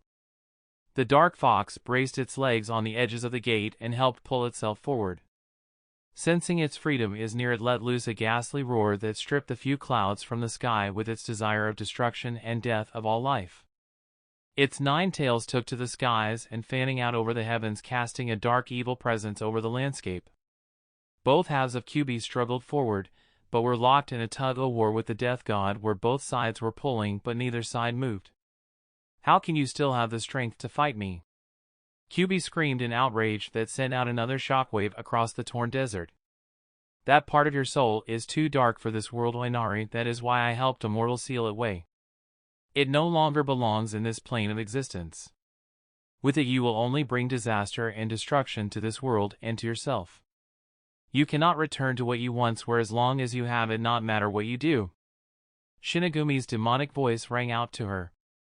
Dark Kyuubi roared again and brought down its massive clawed paw on the death god's arm, causing a titanic explosion that ripped across the sky and sent out a sonic boom. Shinigami screamed a wail of utter madness as its hand was severed and fell away into the void. Kyuubi drew her red chakra arms back inside her as Dark Kyuubi descended to the earth like death itself, with explosions following in its wake. Its many tails soared out behind it as its dense chakra body landed on the desert floor with such force that it sent out an earthquake for miles. The bedrock under the desert cracked and broke, sending geysers of lava shooting up into the skies, where it rained down, setting the very desert sands aflame. Kyuubi pointed all 9 of its flaming red tails toward its mouth and gathered up a massive amount of chakra that sent out a screeching whine. She forced it to shrink to 1/10 its size in an instant and quickly swallowed it. Light crackled in between her fanged teeth as she drew her head up to her full height. "You will come to regret this, Inari," Shinigami said in a spiteful, ominous tone. Kyuubi opened her mouth and shot out an incredible red beam of condensed chakra that twinkled with white stars around its edges. It instantly covered the distance between Kyuubi and the Hell's Gate before filling the sky with a cluster of flaming red explosions that shook the desert. Gaara was breathing hard with both his hands out in front of him as another wave of sand and lava raced toward the village. "Sand tsunami!" he yelled, and the sand in front of the village raced forward and crashed into the other destructive wave in a thundering crash, canceling them out. Gaara hit his knees, panting, as Matsuri rushed over to him. "Gaara!" She grabbed him by the shoulders, with a tearful and worried look in her eyes. "Gaara, you can't keep using that jutsu. You're already exhausted and the area in front of the village is down to its bedrock. Gaara, please, we have to leave. The village can be rebuilt, our lives are more important," she begged him. Gaara continued to pant on his knees. "Kyuubi makes the other tailed beast look like children. This is unlike any shinobi fight I could have ever imagined. It's more like a war between the gods," he yelled to the darkening sky as the ground shook again, signaling the next wave of lava and sand approaching. Gaara got to his feet as Matsuri wrapped her arms around his waist and begged him. "Gaara, please don't." The Kazekage drew both his hands back as lava poured over the wall of sand that was already over 150 meters tall. It hit the bedrock, where it hissed and rolled forward. "Sandstorm devastation!" he yelled while bringing his hands together and summoning a cyclone of wind that tore into the lava. The wind dissipated the heat from the lava, cooling it into smoldering dark rock. Gaara hit his knees again, panting while holding onto the railing with one hand for support. Sakura was cringing behind Gaara, small hardened piles of sand that was binding her hands while trying to weather the calamity from the battle. She didn't even try to run away when Gaara's chakra gave out and the jutsu fell into normal sand again around her. She only tried to shield her face of the blasts of wind. Razorwing landed unsteadily next to Gaara, with Matsuri clutching at him with tears in her eyes while begging him to stop. "Gaara! You have to move them to the Great Cliffs. It's the only place high enough," he yelled, but an evil ear-shattering roar cut him off, followed by a blast of wind. Gaara continued to pant as Matsuri strained against his weight to help him to his feet.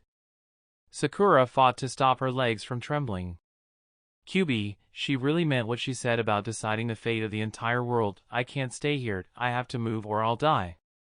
She strained again and again to rise, but her legs refused her. "Damn it!" she yelled in fear and frustration before biting down hard on her hand. Matsuri yelled over to her with Gaara's arm slung over her shoulder. "Sakura! Come on! We have to leave." Her trembling lessened enough for her to stand before another roar, and shockwave threw her to the ground again. "Damn!" she said through the howling wind as she weathered the latest blast of wind before struggling back to her feet. She fought her way over to the others, and then they made their way down into the village. Once they were off the roof, traveling became much easier, but the quaking ground still knocked them off their feet at times. It was far too dangerous for Razorwing to fly, so he waddled along beside the slow-moving Gaara and Matsuri. Sakura wasn't in much better shape than the rest of them, but headed the group. They were all too tired to speak as they headed towards the back of the village. It only took them a few minutes to reach the back wall of the village, but it felt like a lifetime. Gaara in his exhaustion stopped them at a tall ladder leading up the sheer wall to an opening in the rock. This is it. There's a secret passage that will lead us out behind the sand village. Then we can come up the other side on the great cliffs near the chasm that connects the forest and the desert. That place should be safe enough for us, Gaara said in a tired tone just before another shockwave near sent them to their knees. Quickly! Before the next one hits! Razorwing yelled and then flew up to the opening. Gaara started up the ladder first, followed by Sakura and then Matsuri. Gaara managed to move at a fairly quick pace considering his exhaustion, with Sakura right on his heels. Sakura and Gaara made it to the top before the next shockwave hit. Matsuri stole a quick look back at the desert and saw Kyuubi's body shooting a giant red chakra hand into the swirling dark clouds. Sakura turned around to help Matsuri up when the ground quaked violently. Matsuri screamed and lost her grip. She started to feel weightlessness taking her when Sakura snatched out and caught her arm. Even with her enhanced strength, she had to strain with all her might to keep a hold of her while the ground shook. Matsuri's eyes were shut tight in fear as she dangled from Sakura's arm. Razorwing jumped over Gaara sitting on the floor panting and used his beak to latch onto the back of Sakura's uniform. The both pulled as hard as they could under the trembling ground. They yanked her through the opening and she fell on top of Sakura. Razorwing barely got out of the way in time from being on the bottom of the pile. Matsuri looked miserable, panting on Sakura's bust. Sakura was no better, trying to catch her breath as the tremors died down once more. I know you're all tired, but we can't stay in this tunnel and rest. With the state things are in, it could collapse at any moment. Razorwing spoke in a noble voice. Yes, we must make haste. We can rest after we get to the other side of the cliffs. It's only a few hundred more feet, Gaara said breathlessly as he slow rose. He walked down the dark passage with one arm resting on the walk for support while his other arm was warped around his midsection. Matsuri blushed as she got up from her comprising position on Sakura and quietly said, Sorry, Sakura. Sakura struggled to her feet and clutched her shoe before saying in a tired tone, Less talking, more moving, Matsuri. It seemed to take an eternity to reach the light at the end of the tunnel. It didn't help that Matsuri started from every noise along the way while looking around nervously at the walls. Gaara was dragging his feet in exhaustion by the time they reached the ladder at the other side of the cliff. There was a 200 feet drop to the sandy floor from the tunnel. Razorwing looked Gaara up and down while he panting by the exit. He looked back over his shoulder and told the others, It doesn't look safe for the Kazekage to make his way down on his own. I will take him to the ground myself, Razorwing said. Start. Sakura gave him a disbelieving look through her tiredness and said, I know you're big for a hawk, but you are still only just over 3 feet tall. I think Gaara's weight is a little much for you. Razorwing jumped up and latched onto his shoulders before leaning forward. They fell out into open air. I am the Lord of the Skies after all, Sakura, he said out into the fading distance. Gaara. Matsuri screamed and reached for him before Sakura stopped her from jumping to her death. They fell down 50 feet before the noble hawk opened his broad wings and slowed their descent. He glided in lazy circles and deposited Gaara gently against the sheer cliff's face in a sitting position. Matsuri, we have enough to worry about without you doing anything else stupid, she said and then sighed as she released her grip on her forearm. Sakura grabbed the edges of the ladder and started sliding down. Matsuri was slightly embarrassed as she grabbed the ladder rails and followed Sakura. A split second after Matsuri's head cleared the exit passage, another shockwave hit, sending a gale-force wind of dust and debris rocketing out of the tunnel. She yelped as she was pelted with small rock and sand on her way down. She tensed up as she thought, Another second and I would have been killed. It is so scary right now. She reached the ground where she fought her wobbly legs for a moment before falling on her butt. Ouch! She yelped in pain. Sakura went over to Gaara and inspected him. She was already healing him while clutching her hurt shoulder when Matsuri finally walked up to them shakily. They all were filthy, covered in sand and dust. The winds and blasts had left their clothes ripped up and tattered. Their hollow, expressionless faces showed that they were drained mentally and physically. They could hardly stand, and the battle still raged, turning the desert into blasts of broken dunes and flaming rocks. Matsuri caught sight of the swelling bruises that Gaara's shackling jutsu inflicted on her and winced at it. Sakura poured her healing chakra into Gaara as the Kyuubi's roar echoed in the distance.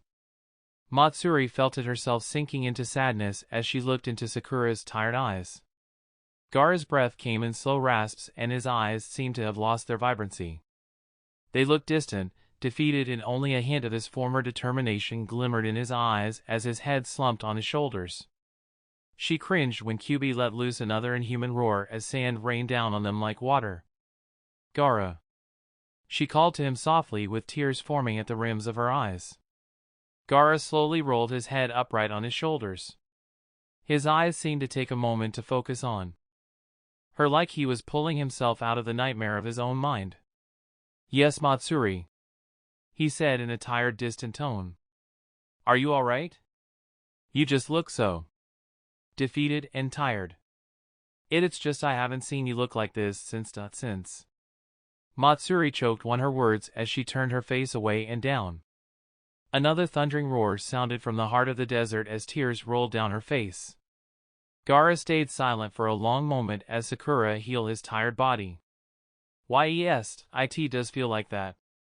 It feels like I'm back in the Fourth Ninja War.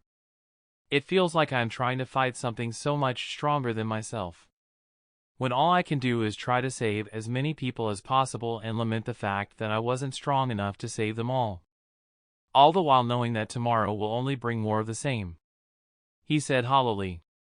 "It does remind me of those days when no matter how many people I heal, I know I can't save them all. More and more of them show up every day, and even though I'm tired and hungry, I just keep going until all I see is more death every day. Until I start losing my feelings for my patients and I just want it all to end," Sakura said distantly. Tears flowed freely down her face as distant explosions shook the earth. Sakura started healing her shoulder when Matsuri said, "Then let us flee. The sand village is lost. Let us retreat to the village hidden in the leaves.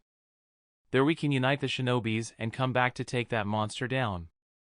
Please don't tell me you are really planning to go to the Great Cliffs, Gaara," she said sadly with her tears rolling off her cheeks. Gaara slowly rose to his feet and took a step toward the great chasm. "I will not ask any of you to follow me," he said resolutely as the wind howled, tossing his outer coat in the breeze, and started. Sakura slowly stood up on her feet while healing her wrists to follow him. "Gaara, there isn't any reason left to be here. You are just putting your life at risk. Do you want to die for nothing?" she yelled at his back as he walked away. "There is every reason for me to be here. I am the Kazekage and this desert is my home. I have every reason to stay and fight for my homeland. If you wish to head to the Leaf Village, I will not stop you," he said without emotion. "Gaara!" she yelled to him as Sakura came up and put her hand on her shoulder and gave her an understanding look. "Matsuri, it doesn't matter where we go. This is the day of destiny. Naruto's destiny. Today is the day he will either save world or it will be destroyed. There is no place far enough to run anymore," she said helplessly. "Gaara, why won't you look at me? Why don't you ever think about how I feel? Damn it, I don't want you to die. I don't want you to die at all. I love you, Gaara." She screamed desperately to him and she shook her head as tears flew off her face. Gaara's eyes went wide as he stopped in his track in blank shock. His chest tightened and it became harder to breathe. Kyuubi's roar ripped across the landscape again, but all Gaara could hear was three of Matsuri's words echoing into the depths of his soul. What is this? Feeling a heaviness over my heart. Did she cast a jutsu on me?" he thought as his trembling hands slowly reached for his heart. "What a strange feeling. It's indescribable. For some reason I just want to run to her. Why would I desire something like that? What meaning would there be in doing something like that?" He wondered in stillness while trying to come to understand his feelings. Matsuri clumsily ran to him while crying. Sakura's head was leaned forward and her sandy hair was hiding her dust-covered face. "Gaara," she said softly to herself as she heard Matsuri's feet hitting the sand. "How can you still be standing?" Those are the same 3 words that brought Naruto to his knees. Matsuri crashed into Gaara's back and embraced him fiercely as she cried, "Gaara! So warm!" Her embrace is, how did she know? How could she know what I wanted? How did she know what I was thinking? Her embrace, it's like when mother protects me and cradles me in the sand, yet it is so different. He struggled with his thought as he looked down as Matsuri's hands around his stomach. Her hands, I never noticed it before, but they are so small compared to my own. He thought distantly as he held his open hand near hers that were clutching at him desperately. A single drop of water fell into his open palm. Rain? A drop of rain? But how? The battle sheared the clouds from the sky. Gaara thought with lost eyes as he looked up and only saw dust in the air. "Gaara, I don't want you to die," she cried sadly into his back. "The pain in my chest grows stronger the tighter she holds me, but for some reason, I don't want her to let go." "But does that mean that I like this pain? That makes no sense.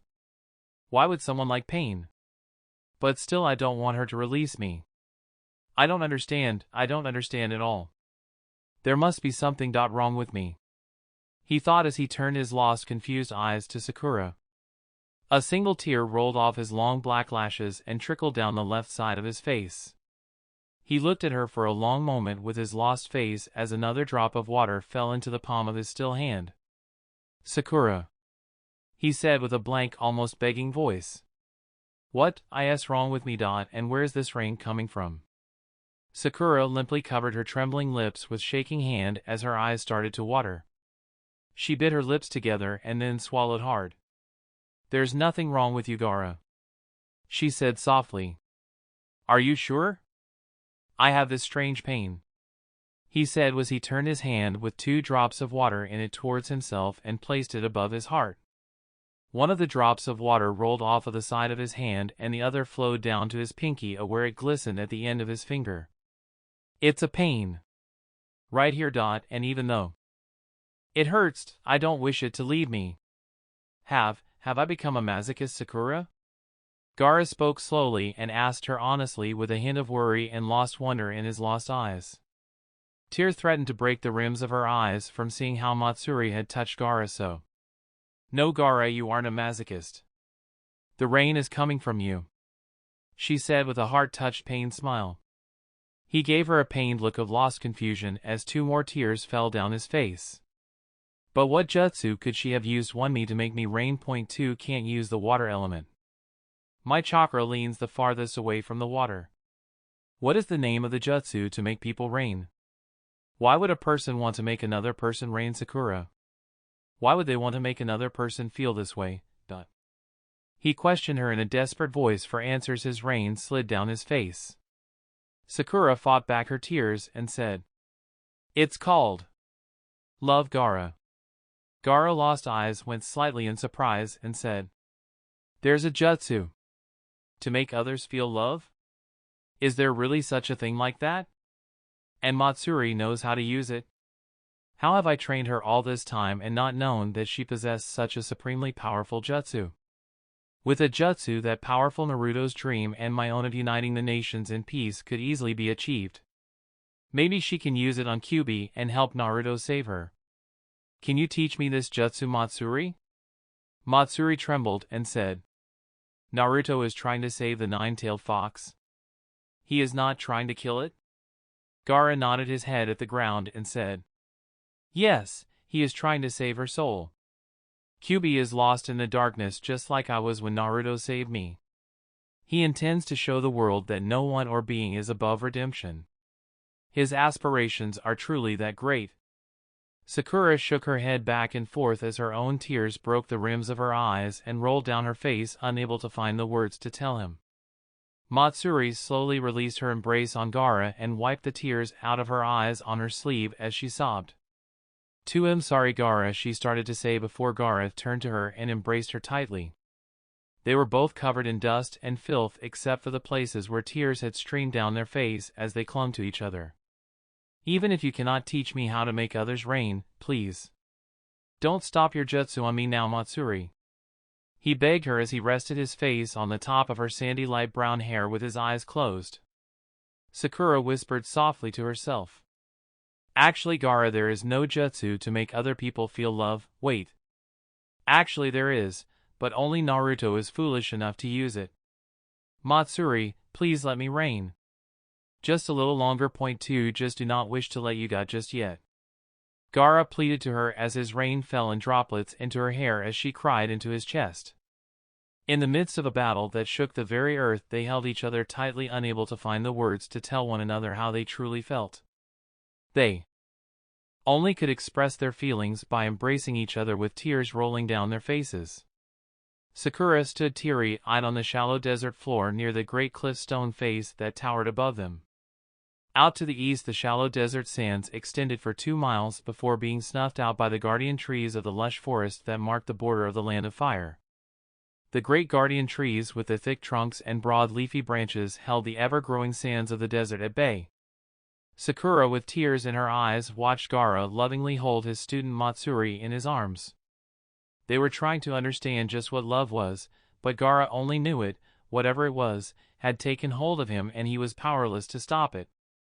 Gaara squeezed her tightly though she cried, and he rained as another great blast emitted from Kyuubi in her fight with the death god for the darker half of her soul.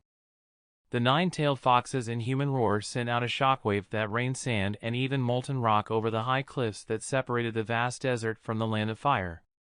A large glowing red boulder the size of a house landed a few yards away from the Kazekage. It exploded violently into shards of molten glass, threatening to tear anything in its path into cinders.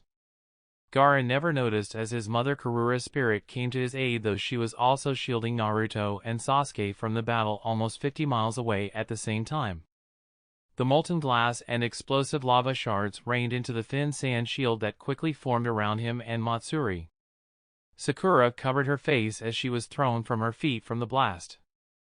The molten lava hissed and melted small parts of the sand shield before falling into smoldering dark gray stone near Gaara and Matsuri. Sakura remained unharmed as she struggled to a sitting position and gazed around at the searing lava spots all around her. She slowly rose, straining against her heavy limbs all the way to right herself on her feet as the ground smoked around her. She fought her labored breath for many moments before taking a few ragged steps forward. Gaara, Matsuri, we can't stay here. It is too dangerous even this far away. She yelled through the howling backlash of the wind screaming over the great cliffs. Gaara slowly unfolded his arms from around Matsuri after hearing Sakura's voice, but his rain still fell and she refused to let go and kept her face pressed tightly against his chest. He reached down slowly and grabbed a hold of her hand. He forcibly pulled her out of her embrace and said, "Sakura is right. We cannot stay here. Gaara, you can't possibly be thinking of going to the stone cliffs beyond the Great Fissure. Look how dangerous it is even on this side of the great cliffs. It's suicide." Matsuri yelled to him in a tearful, caring and pleading voice. Gaara gave her a pained look and told her, "That is right, Matsuri, and the man I respect most is out there in it. If there is even the slightest chance of helping him or my homeland, I will be there. But Gaara, I'm scared," she said softly as she looked down while trembling. "I know you are, and I would go even without you, but please come with me," he asked her softly. She bit her lips together and wore a pained look as she thought for a long moment. She raised her head and looked at Gaara with teary eyes before saying, "Yes, I'll go with you. If Sakura is right, then there is nowhere to hide anyway." She squeezed his hand tightly as gave him a pained smile. Gaara looked down the cliff's face and moved forward, never releasing Matsuri's hand. It didn't take them long to make it to the great fissure that led into the desert. The way was blocked as the tsunamis from the battle had filled the passage with sand that flowed out into the other side. They climbed up a ladder on the far side of the blocked passage as the battle raged on and dark clouds of smoke wafted over the cliffs. Gaara was the first to reach the top and Razor Wing landed next to him just as he stood up fully. He watched the dark swirling cloud just as Dark Kyubi descended to the earth with her tails fanned out behind her. She hit the desert floor with such force that when she landed it broke the bedrock around her for miles. Geysers of lava shot out into the air and set the desert sands aflame as the ground trembled in an earthquake. Gaara didn't even recognize his homeland as he stared out at it blankly in silent shock. Naruto, is this the hell that you will be facing to save her soul? Gaara said softly to himself as Kyubi shot a beam of condensed chakra into the gate to hell and filled the skies with cascading explosions. The explosions in the skies faded as the cracks from them echoed across the desert. Molten lava spewed forth from the sands and flowed out like a slow-moving river of fire that set anything it touched ablaze. The dark Kyubi many tails arched toward the skies out behind it as its head was hunched low like it was poised to attack its other half. Its inhuman burning desire for destruction and malice was radiated even at its other half. Kyubi turned her head slowly from the skies to the dark version of herself. "It is time we became whole again," Kyubi stated with a hint of sadness in her voice. Dark Kyubi gave her a sadistic sneer and her eyes lusted for destruction before it spoke in a much darker voice. "As if I'd ever want to be joined back with my weaker half." She raised her black flaming head to the heavens and laughed. Her booming laugh sent another shockwave screaming across the desert. "I think not. I am pure now. I am much stronger without you than I ever was with you. I can already see it inside you. You have let a mere mortal pervert you with human emotions. I am going to destroy everything I see. I will render this world to ashes and not even you cannot stand in my way." Dark Kyubi yelled as her flaming black chakra grew around her. Kyubi's eyes burned with hatred at the arrogance of her darker half as she stood up fully while her red chakra poured out of her. Dark Kyubi suddenly crouched lower and shot a huge ball of flaming black chakra at Kyubi from out of her mouth. Kyubi sighed, steeped it, and leaped at the darker half of her soul as the dark chakra ball exploded out in the desert behind her. Kyubi caught her dark soul by the scruff of the neck as thousands of chakra hands shot out of both of their bodies and clashed against each other. They grappled at each other in a whirl of movement as their ferocity and hatred sent out bursts of chakra that exploded out in the reaches of the desert. They were slowly sinking into the lava but continued to roll around, biting and clawing at each other relentlessly. The dark soul had no physical form, but Kyubi did. Chunks of her flesh were torn off of her body violently and were flung into the surrounding area. Her blood spurted out of her wounds and into the lava where it smoked, sending a sickly iron smell into the air. The ferocity of their battle sent out a constant barrage of shockwaves and summoned a sandstorm around them that towered into the heavens. In the heart of the sandstorm, Kyubi and her dark soul fought with such speed as their many chakra arms crashed and grabbed onto each other. Slowly the roars of hatred and the roars of destruction started to become one as they were surrounded in a streaking red and black orb of chakra. The massive orb of chakra churned and mixed as the sands of the burning desert quaked ever harder with each passing second. The giant chakra orb slowly changed from red and black to a deep violet color as both Kyubis cried out in pain as one terrible voice that carried as far as the border of the land of fire and beyond. Naruto and Sasuke were on their hands and knees trying to weather the earthquakes as grains of sand fell in slow streams from above them. He heard Kyubi's cries of pain as she fought to become whole once more. Naruto had been straining with all his might with his eyes shut tightly as the ground shook violently underneath him.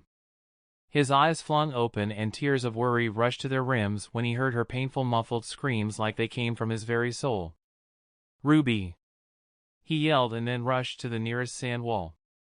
He plunged his hands into the sand wall and started digging with a desperate and wild look on his face. The sand reformed as fast as he could dig it out of his way even as the ground trembled. "Naruto! Stop this!" Sasuke yelled at him as he grabbed him from behind and tried to pull him away. Sasuke didn't have the strength to hold him back as Naruto continued to try to dig himself to the surface with a nearly deranged look in his eyes. Large clumps of sand rained off of Sasuke as he strained to say, "You can't go out there yet, Naruto. Get a grip on yourself. I have to go, Sasuke. I have to. Something's wrong. She's in pain, true pain, Sasuke." He yelled back at him as sand shot out from every direction in front of him. Naruto, please stop. I am having enough trouble to shield you from the battle above. If you don't cease your attack on me, then I will not be able to protect you much longer. The spirit of Karura said to him in a musical voice. Let me out, he said in a serious voice as he stood up and looked at the chest of her sand form. Naruto reached his right hand out behind him and his fingers tensioned like he was holding a ball. If you don't get out of my way, I'll blast my way out, he warned without any doubt in his eyes as the wind started swirling in his hand. Naruto, stop this. If you try that, you'll end up killing me in the process. You have to calm down. Sasuke tried to reason with him while straining against Naruto's unmovable strength. Naruto's eyes went slightly wide in shock as a straining voice full of pain sounded in his mind. Naruto, it is nearly time. You must wait a little longer. Kyuubi's screaming howl of pain ripped across the broken desert. Her howl caused Naruto's hands to start trembling as he closed his eyes and tried to still his unsteady mind. Sasuke felt his body relax suddenly and start to tremble. He let go of his waist and looked at him. That look, that stance, he's still connected to Kyuubi to such a degree that they can still speak to each through thought alone. He thought in a worried curiosity. Ruby, that you're changing, your chakra, your being, it's all changing. Will you still be you after you absorb your other half? Will I still have a chance to save your soul? He sent out his thoughts not like he was trying to talk directly into her mind, but more like a prayer that he hoped she heard. Naruto, Sasuke said as he put his hand on Naruto's shoulder. Naruto started slightly and opened his eyes slowly, coming out of the depths of his thoughts. What could be going on up there that could make even you tremble? He asked in sincerity. Naruto looked down sadly as the earth continued to shake and reverberate under them. She's changing. Her very soul is becoming something different, something unfamiliar to me. She has always had so much scorn and hate, but she always had her good parts too. Like her pride and always keeping her word. She protected me all my life. Whenever I ran out of chakra, she always gave me some of hers so I could keep my Nindo. She didn't do that just to save herself all the time. I know somewhere deep inside of her she is good being. I've always felt that part of her deep in the back of my mind. But I can feel that part of her being swallowed up by the darkness now. If the good part of her soul is swallowed up completely, then I have no chance to save her. What am I supposed to do if that happens? I'm the only one left that has a chance of fighting her, he said sadly and hollowly while looking at the floor with lost eyes as Kyuubi's screams of pain filled the air once more. Sasuke's grip tensed on his shoulder while he gave him a weak smile. If she becomes lost in the darkness, then you will just have to go into that darkness and find her. You will have to bring her back into the light, just like you did for me, Naruto, he said empathetically. A long moment passed as Naruto's breath became even more unsteady with each of Kyuubi's screams of pain. Naruto, Sasuke said and pulled him around to face him. Crystal tears were streaming out of his vibrant sapphire eyes. Are you losing that much faith in yourself, Naruto? He asked with concern in his voice. Naruto shook his head and closed his eyes as 2 more tears rolled down his face. He was unable to speak for a moment. No, that's not it at all, he said in a quivering voice. I can bear her roars of hatred or destruction and only want to protect others from her, but her roars of pain, I can't defend myself from them. They hurt worse than any jutsu that's ever been used on me. Her soul screaming, I can feel it in mine like. He struggled to find the words. Like she is the other half of your soul, Naruto. Sasuke, knowing his feelings, finished his thoughts for him. Her every scream is driving me mad. I want to rush to her right now and try to save her, but, he said, and then remained silent as his tears fell to the floor. If you must walk into that place of darkness to save her soul, then I will walk with you into that darkness so you don't lose your way, Sasuke said. Thank you, Sasuke, he said, and then stood up on his feet. He took in a deep breath and then looked up at the ceiling. Karura, please take me back. It is time, he said with resolution. Are you sure, great sage? Do you know how dangerous it is up there? she asked him in her musical voice. Yes, I'm sure, he told her. Very well then, she said, and the earth below them lurched. They could feel that they were moving up towards to the surface, and the temperature in the room began to rise. Naruto knew exactly what had been happening above because he had sensed it all. Kakashi slowly entered the Hokage's office and closed the door behind him. Tsunade was standing unmoving at the bay window behind her desk. She wore a look of emptiness on her face. Her hands were folded behind her back as she looked out towards the radiant yellow chakra coming from the top Hokage monument. Nearly any other shinobi would be marveling out at such an unprecedented sight, but it didn't faze her at all. Even though she could look down on tens of thousands of Naruto's clones, she still felt like there was a big empty void in the village. Konohamaru succeed in destroying Hokage training ground 3 Lady Tsunade. I've sent out a notice that no one is to disturb his clone. The people of the village are curious and worried about what is happening, but they don't know the truth yet, Kakashi said quietly as he walked up towards her. I think I can see that. The mission he gave you was successful, Kakashi. I'm not blind, she said without ever meeting his gaze. The windows rattled for a brief second from a faraway shockwave. I take it there has been no more news from the Kazekage? Kakashi asked her more to comfort her than he did to get an answer. Tsunade shook her head back and forth slowly. No, I haven't received any more messages from him. It's not like I need them to know what is going. Shockwaves rattling the village every few moments, a dark cloud rising in the west, and an army of Naruto's chakra clones blanketing the village. The fighting has begun, she said quietly. Looked down at Naruto's clones. One by one they were opening their eyes that glowed with stored chakra, yet they didn't move. Yes, the child of destiny is fighting for us all, Kakashi said as Kyuubi's screaming howl of pain echoed lightly in the distance.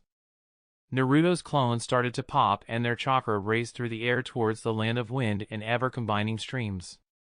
Karura's large sand form broke the tops of the desert dunes just as a searing wave of deadly chakra blasted over her. Naruto and Sasuke had to grasp at the walls to keep their balance during the quaking blast. As the reverberation started to die down, Naruto climbed out from under Karura's arm through a small opening and then helped Sasuke out. Karura's sand form had been hardened into sandstone from the heat of the chakra wave. Her form looked like she was on her knees, hunched over something protecting it. Her face was turned to the side with a smile of joy. If I didn't know better, I'd say that was a statue of Matsuri, Sasuke said as Naruto looked out across the hellish desert at what had become of his friend Ruby. Even though she was hunched over, her body towered high into the burning air with her many tails fanned out behind her. Geysers of lava and ash shot up around her, and through it all she had her eyes filled with bloodlust and hatred locked squarely onto Naruto even from her great distance. Her massive front legs tensioned as she growled in utter fury at the sight of him. Naruto took a long, hollow look at her and to himself. Ruby, is that really you? Naruto, what is the plan? Sasuke said quickly, seeing that the demon would attack at any second. You aren't here to fight, Sasuke. When the time comes you have to summon the lightning pillar and its 2 sub-elements. You are going to hinge yourself into me and try to stay out of the way until then. I'm the only one that can fight her now, he said, both sadly and unsure of himself. Sasuke pressed his lips together in a thin line of outrage before relaxing. All right, Naruto, he said, and hinged himself to look like Naruto, and knew it was of little use against something like the 9-tailed fox. Kyuubi turned her head to the black ash-filled heavens and let out a massive hate-filled roar that quaked the earth and sent a deadly shockwave of her chakra racing across the desert. Closer and closer it drew to them, and Naruto made no move to shield himself or to stop it. Sasuke swallowed hard as the rolling chakra wave towered above them, fearing at any second it would crush them. Naruto raised one of his hands and threw it down in front of him just as the wave reached them. An explosion of air pressure blasted out in front of him and sent out a sonic boom. Sasuke was driven to his knees while shielding his face from Naruto's wind. How could he summon so much wind so quickly? That looked like one of Kyuubi's attack, Sasuke thought through the raging gale he was weathering. Naruto's wind pushed back the shockwave until it broke back in on itself. Sasuke couldn't see the wind, but the pattern it was making in the crimson chakra wave showed him it was shaped like the Rasengan. Sasuke slowly struggled to his feet while Naruto looked out at the line of destruction his wind had wrought into the desert floor. No emotion showed on Naruto's face as he looked at the dust plumes drifting into the sky. Sasuke seemed shaken by Naruto's counterattack. "I let it get that close on purpose, Sasuke. I wanted you to see what kind of fight this is going to be. I can't risk you trying to jump in. I'm not going to hold back my powers on this one, and I can't protect you. If you fall, this battle is over. This world is over as we know it," he said seriously. "Naruto," he said in blank shock. Naruto put up the seal of the tiger and said, "Stay safe, Sasuke." Shadow Clone Jutsu. Thousands of clones appeared. "Alright guys, let's do this," he said, but there was still a hint of doubt in his voice. The army of Naruto split in two and raced toward either side of Kyuubi, intending to flank her. Their formations were random and looked like every form of attack strategy one could ever imagine. Kyuubi sneering at the clones mockingly before she lifted her gargantuan body up on her hind legs and started drawing in a massive amount of chakra into a violet ball in front of her mouth. The ball formed slowly as the two legions of Naruto's converged on her. Countless smaller beams of condensed chakra arched out of the sphere and rained down on the desert in a deadly bombarding attack. All the Narutos stopped their advance and tried all manner of jutsus to dodge or shield themselves, but their forces were decimated in a matter of seconds. Barely 50 remained once the sand settled and the nine-tailed fox fell forward onto its front legs with a terrible crash. The few Narutos that were left attacked without pause. 30 of them took to the air in groups of 3 while the other 20 drew their kunais out in front of them. The ones in the air started forming the Rasenshuriken as the ones on the ground charged their blades with the power of the wind. Their kunais grew chakra wind blades nearly twice as long as the clones were tall, while the line of 10 Rasenshurikens split the air as they descended on the fox. One of the Naruto clones on the ground disappeared and then the rest in a split second. The Kyuubi made no move to defend herself until 20 Narutos with their chakra blades appeared under her hunched belly. "Pathetic!" she roared, and deadly chakra arms sprang out of her body and crushed the Narutos below her before they had time to attack. "Eat this!" the 10 Narutos above her said as one and threw their Rasenshuriken at her. They screamed down towards her, and then she turned her head and let loose a blasting howl. The Rasenshuriken were blasted back at the Narutos in the air. They only had a fleeting second of shocked surprise before they were hit from their own attack.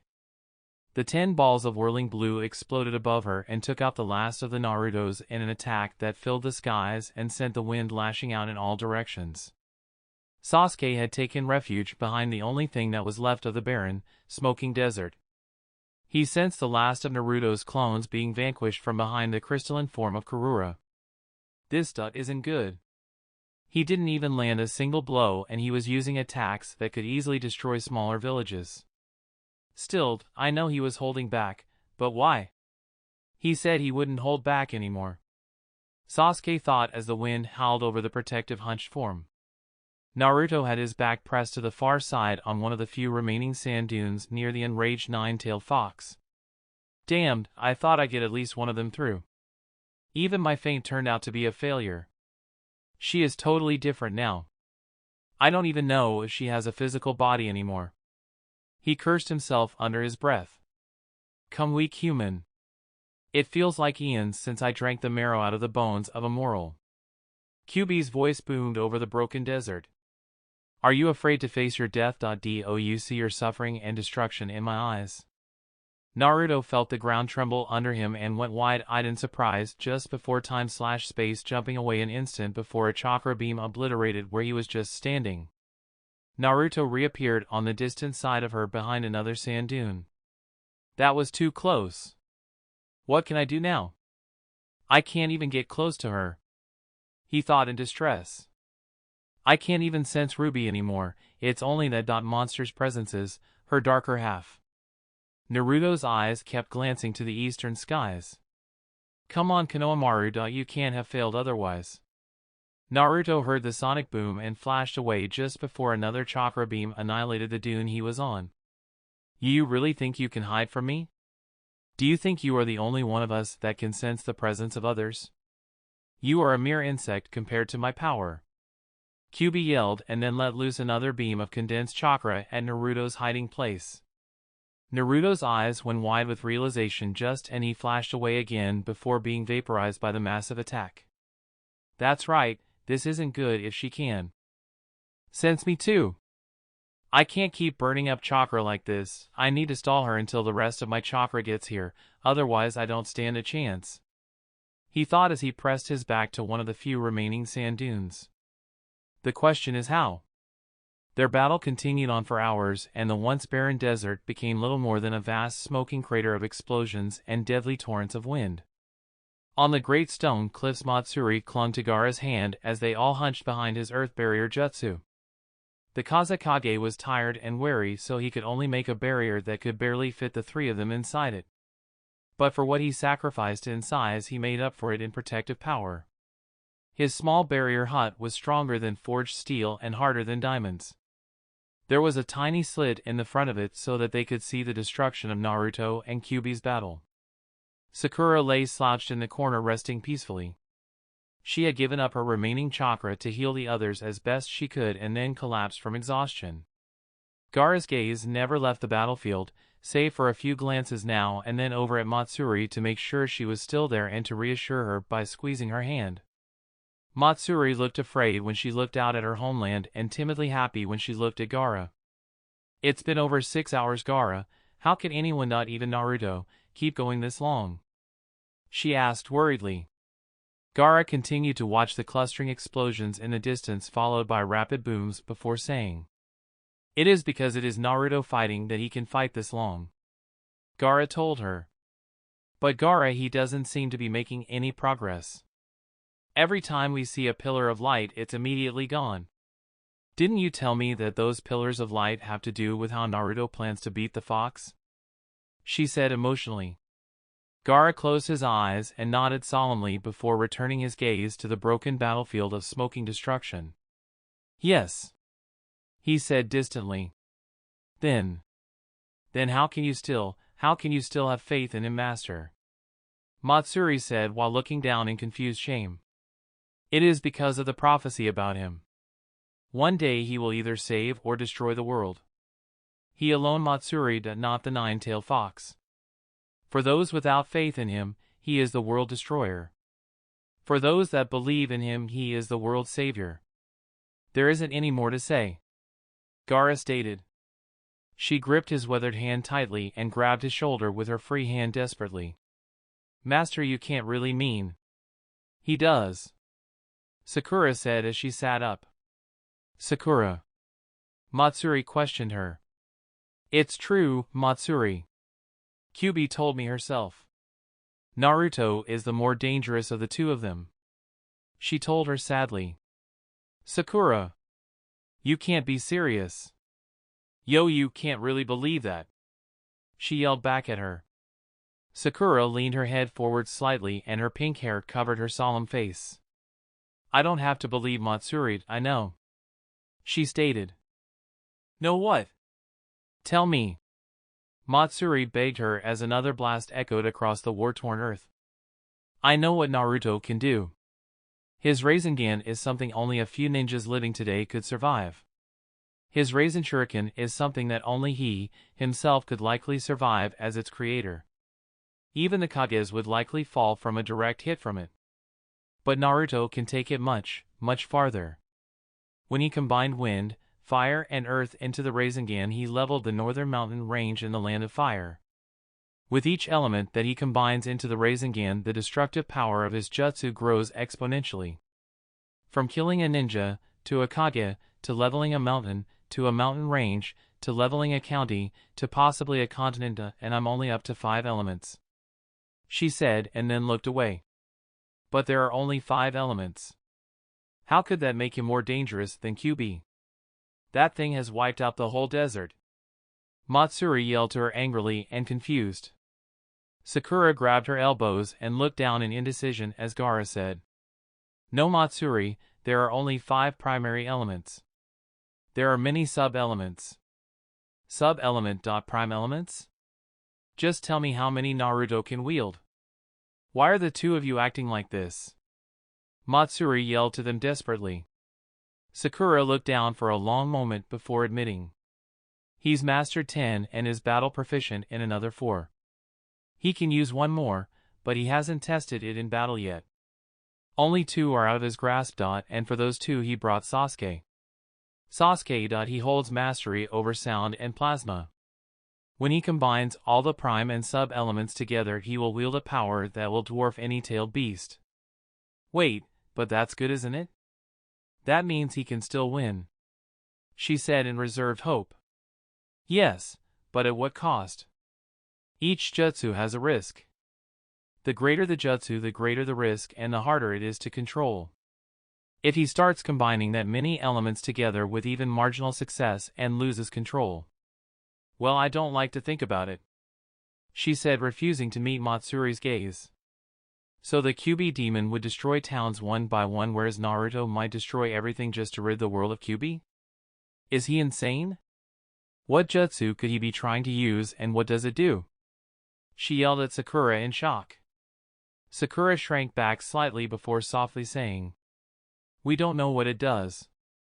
We only know the great sage Rakuto used it, and it likely has something to do with the tailed beast. Whether it is the jutsu he used to seal, divide, or call the Kyuubi demon, we just don't know. That he lived over 2,000 years ago. How could we? But Naruto is betting everything on that jutsu. Rakuto. The tailed beast, what does that have to do with what's happening right now, Sakura?" Matsuri asked desperately. Sakura looked over at Matsuri hollowly and started to speak before Gaara broke his silence. There are 2 different stories about Rakuto that Naruto found during his searching. One paints him as a humble, but vastly powerful priest. It tells that one day a demon became so powerful that it broke through the gates of hell and descended upon the earth. Kyuubi wrought destruction to the lands and countless warriors fell to it. No one even stood a chance against its overwhelming power. The humble priest took his stand against the demon and defeated it, but he could not kill or banish it back to hell, so he sealed its soul within himself. He then created a prison for its body and sent it into the heavens. That became known as the moon, and that is why he is referred to as the moon sage. The other story is much more detailed and also much darker. The ground trembling nearly knocked her off her feet, and after it died down again she asked, "But what is this other story? Please tell me, master?" she asked him. Sakura waited for a long moment as Gaara remained silent before hollowly saying, "The other story tells of Rakuto being a tyrant and warlord in his younger years that arrogantly brandished his power and forced his ways on unwilling people. It tells of him conquering countries and forcing them into his religion while making it look like their own people still governed them. He bested any man that dared to challenge him and stood without equal for a long time. One day in his arrogance he opened a gate to hell and challenged the keeper or death himself. He set Kyuubi free into this world and they fought, but Rakuto wasn't powerful enough to defeat the demon and retreated. For months the demon destroyed all humanity in its wake. Rakuto lost his arrogance and warlord ways when he saw the destruction that the beast had brought down on his hometown. All of his friends and family were dead because of him and his mad grab for power. His sorrow changed him deeply and made him genuinely desire to repent for all that he had done. Once Rakuto was finally prepared, he faced Kyuubi again and defeated him. Like the other story, he couldn't kill the Kyuubi and sealed its soul within himself. He put the beast's body to sleep and created the moon to hold it to prevent it from ever again being whole. Naruto also found another tale that seems to follow up on the second story. It said that Rakuto was blinded in the battle and he either took the eyes of the demon for himself or that his follower transplanted the eyes into him. Even the writer of the story wasn't sure, but it does tell that his understanding of all things became godlike from that day forward. Both stories agree that Rakuto wandered the world helping people wherever he went humbly until the seal holding Kyuubi's soul started to break many years later. On his deathbed he used his power to sunder the Kyuubi demons into 9 parts that we know today as the tailed beasts and sealed them into his followers. He was dying, but the Jubi's eyes would not. They would live on, so they too had to be passed on. He asked his two sons what is most valuable in life. The oldest sons replied power, because without that you can never enact change. The younger son replied wisdom, because without it you could enact a change that was worse than what was already present. Rikudo thought long and hard on whom to pass the demon's eyes onto and finally couldn't decide. His death was quickly approaching and he decided to perform his last miracle. He sundered the power of the eyes in two. He gave his oldest son the power to affect any being with a mere gaze. To his youngest son he gave his eyes the power to understand anything perfectly from one look. So the Rinnegan was born in the younger son while the Sharingan was born in the oldest son. The oldest son held scorn towards his father for not giving him the full power of the demon eyes and one day attacked his brother intent on seizing the rest of its power. The younger brother won and forgave his brother. He followed in his father's footsteps, traveling the world and helping people. It is not known what happened to the older brother, but he held the scorn for his father and brother his entire life. Later in the youngest son's life he sealed the power of the demon's eyes into his own two sons' bloodlines where it would remain dormant. He then told them that he must leave to face his death that he had seen with the power of his eyes many years ago. He went and faced his brother. Now an older man, he knew he didn't stand a chance of outright beating him again. The older brother's unquenchable thirst for power had made him strong. Though he couldn't win, he had decided that his older brother was a blight on the world that he regretted letting live all those years ago. The older brother struck a killing blow at the younger one. The younger brother didn't even try to dodge the blow. In taking his brother's killing blow, he had dealt one as well. They both died, and here started the bloody feud that would one day be known as the Senju and Uchiha clans. There you have it, Matsuri. That's all the knowledge, false or true, that we have on the jutsu. But how would that terrible story give you hope, master? Matsuri said with her eyes quivering in worry and pain. Kyuubi's roar split the air and sent another shockwave rolling over Gaara's barrier hut and made the ground quake with reverberation. Gaara winched his eyes closed as dust shot through the slit in the hut and held onto the wall for support until the quaking ceased. He then turned his eyes on Matsuri's frightened face and said, "I told you already, Matsuri. You either believe Naruto is the world destroyer or you believe he is the world savior. As for how that story gives me faith, well, it is the first time that heirs of the Senju clan and the Uchiha clan have laid down their lives and entered combat not as comrades but as brothers. They are fighting, in some ways, the very thing that has torn them apart for 2 millennia instead of trying to steal it from one another. If in nothing else, I find hope in that." Gaara turned back towards the raging battle and saw beautiful blue streams of braided chakra splitting the smoke-filled skies, snaking its way to the heart of the battle. In the heart of the battle, the Kyuubi's attacks had decimated the desert sands into charred ash. Lava poured freely out of the bedrock, all the while the nine-tailed fox searched and attacked at random for Naruto as he kept barely avoiding her by using time/space jutsu. Naruto landed behind an overturned chunk of bedrock that was still smoldering from lava on the other side. Naruto fell on all fours, panting in sharp gasps while the sweat rained off his face in shining droplets. He was covered in soot and ash and was bleeding from several small wounds and burns. "My body just won't move anymore, no matter how hard I tell it to. My arms are numb from using the yellow flash. How long has it been since we started fighting? I can't tell. The smoke from the battle makes it always look like night. I haven't even managed to hit her. Every time one of my clones gets near her, they are destroyed by her terrible chakra. I'm so low on chakra that 2 can't even sense Sasuke anymore. The place where he was hiding, it doesn't exist anymore. I'm so tired. 2 Never thought it would be this hard. My legs are on fire," he thought while struggling to stand and keep himself from closing his heavy eyelids. The Kyuubi, encased in burning violet chakra, leaped into the air and crashed down near him. The shockwave flung Naruto helpless up the edge of the giant crater that was once the desert's outer wall.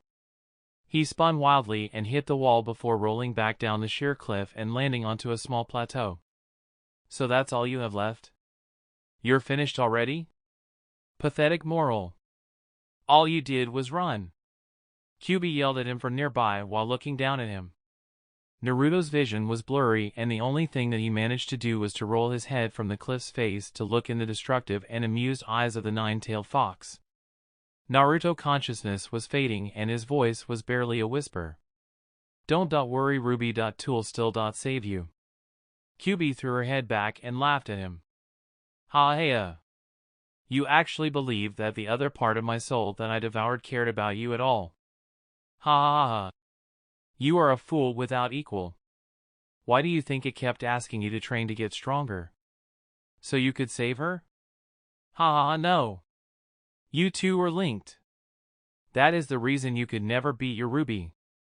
Your Ruby only grew stronger as you did. You trained like there was no tomorrow, and yet you only assured this world's fate. You even let her reclaim me. You stood by and watched it happen without lifting a finger. You are exactly what that prophecy says about you, Naruto.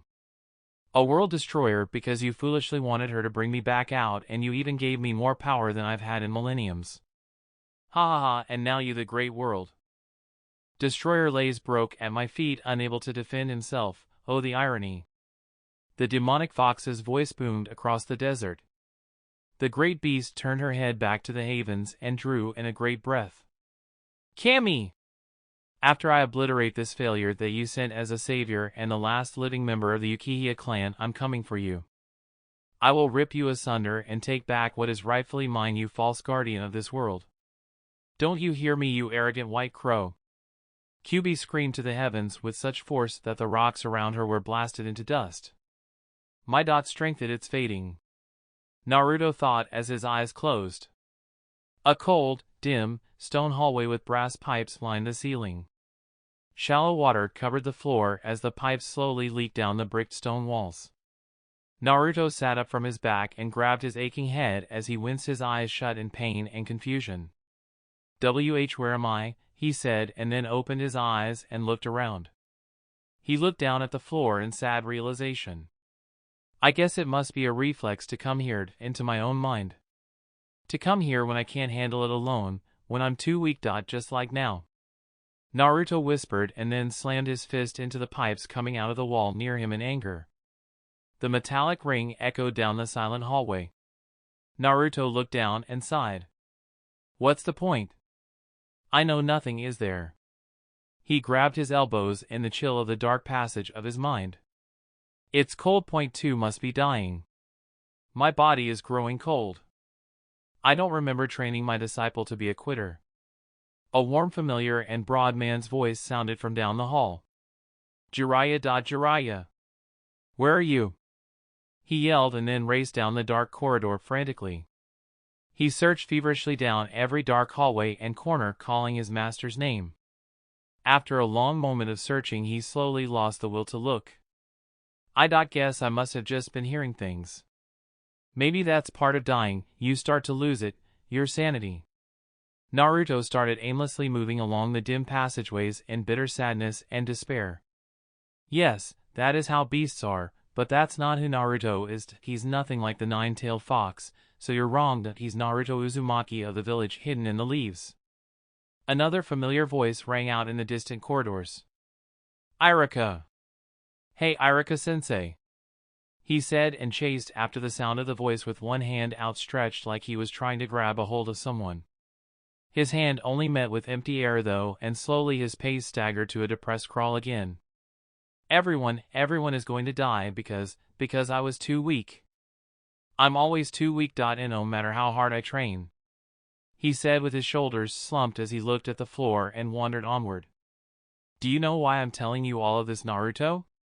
It's because I truly believe you are the only shinobi that can surpass the fourth Hokage.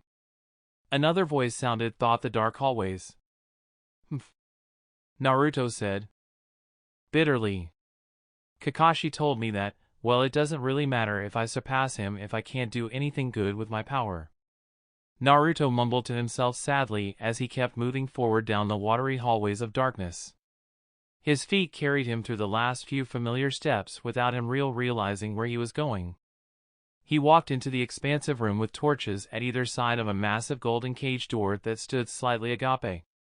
The seal his father had put on the cage door so many years ago laid on the floor, ripped in two by his own hands. I remember this, Naruto said as he reached down, hardly aware of what he was doing, and ran his hands over the smooth paper surface, feeling each sharp line of the letters. I remember how scared I was, how I had doubted that the nine-tailed fox would keep her word when I tore this down. It seems so long ago now, Naruto said wistfully as he picked up the half of the seal from the floor and stood up. I remember how strong my faith was back then. Even though I was scared I set her free, she could have ravaged my mind or could took over my body, but she didn't. She wandered out of her cage like a frightened kitten. She was timid and shy. I thought it was strange then, but now I understand. If I was trapped in a cage for 18 years, then it might be a little scary for me to step out into the unknown, into a more free world. If I knew I was safe in the cage and didn't know what life outside the cage would bring. Point 2 Think I finally understand her, he said, and then grabbed his head with both hands in thought and realization. She didn't try to corrupt my mind at all. She was timid to explore my being, but when she found my memories, that's all she did.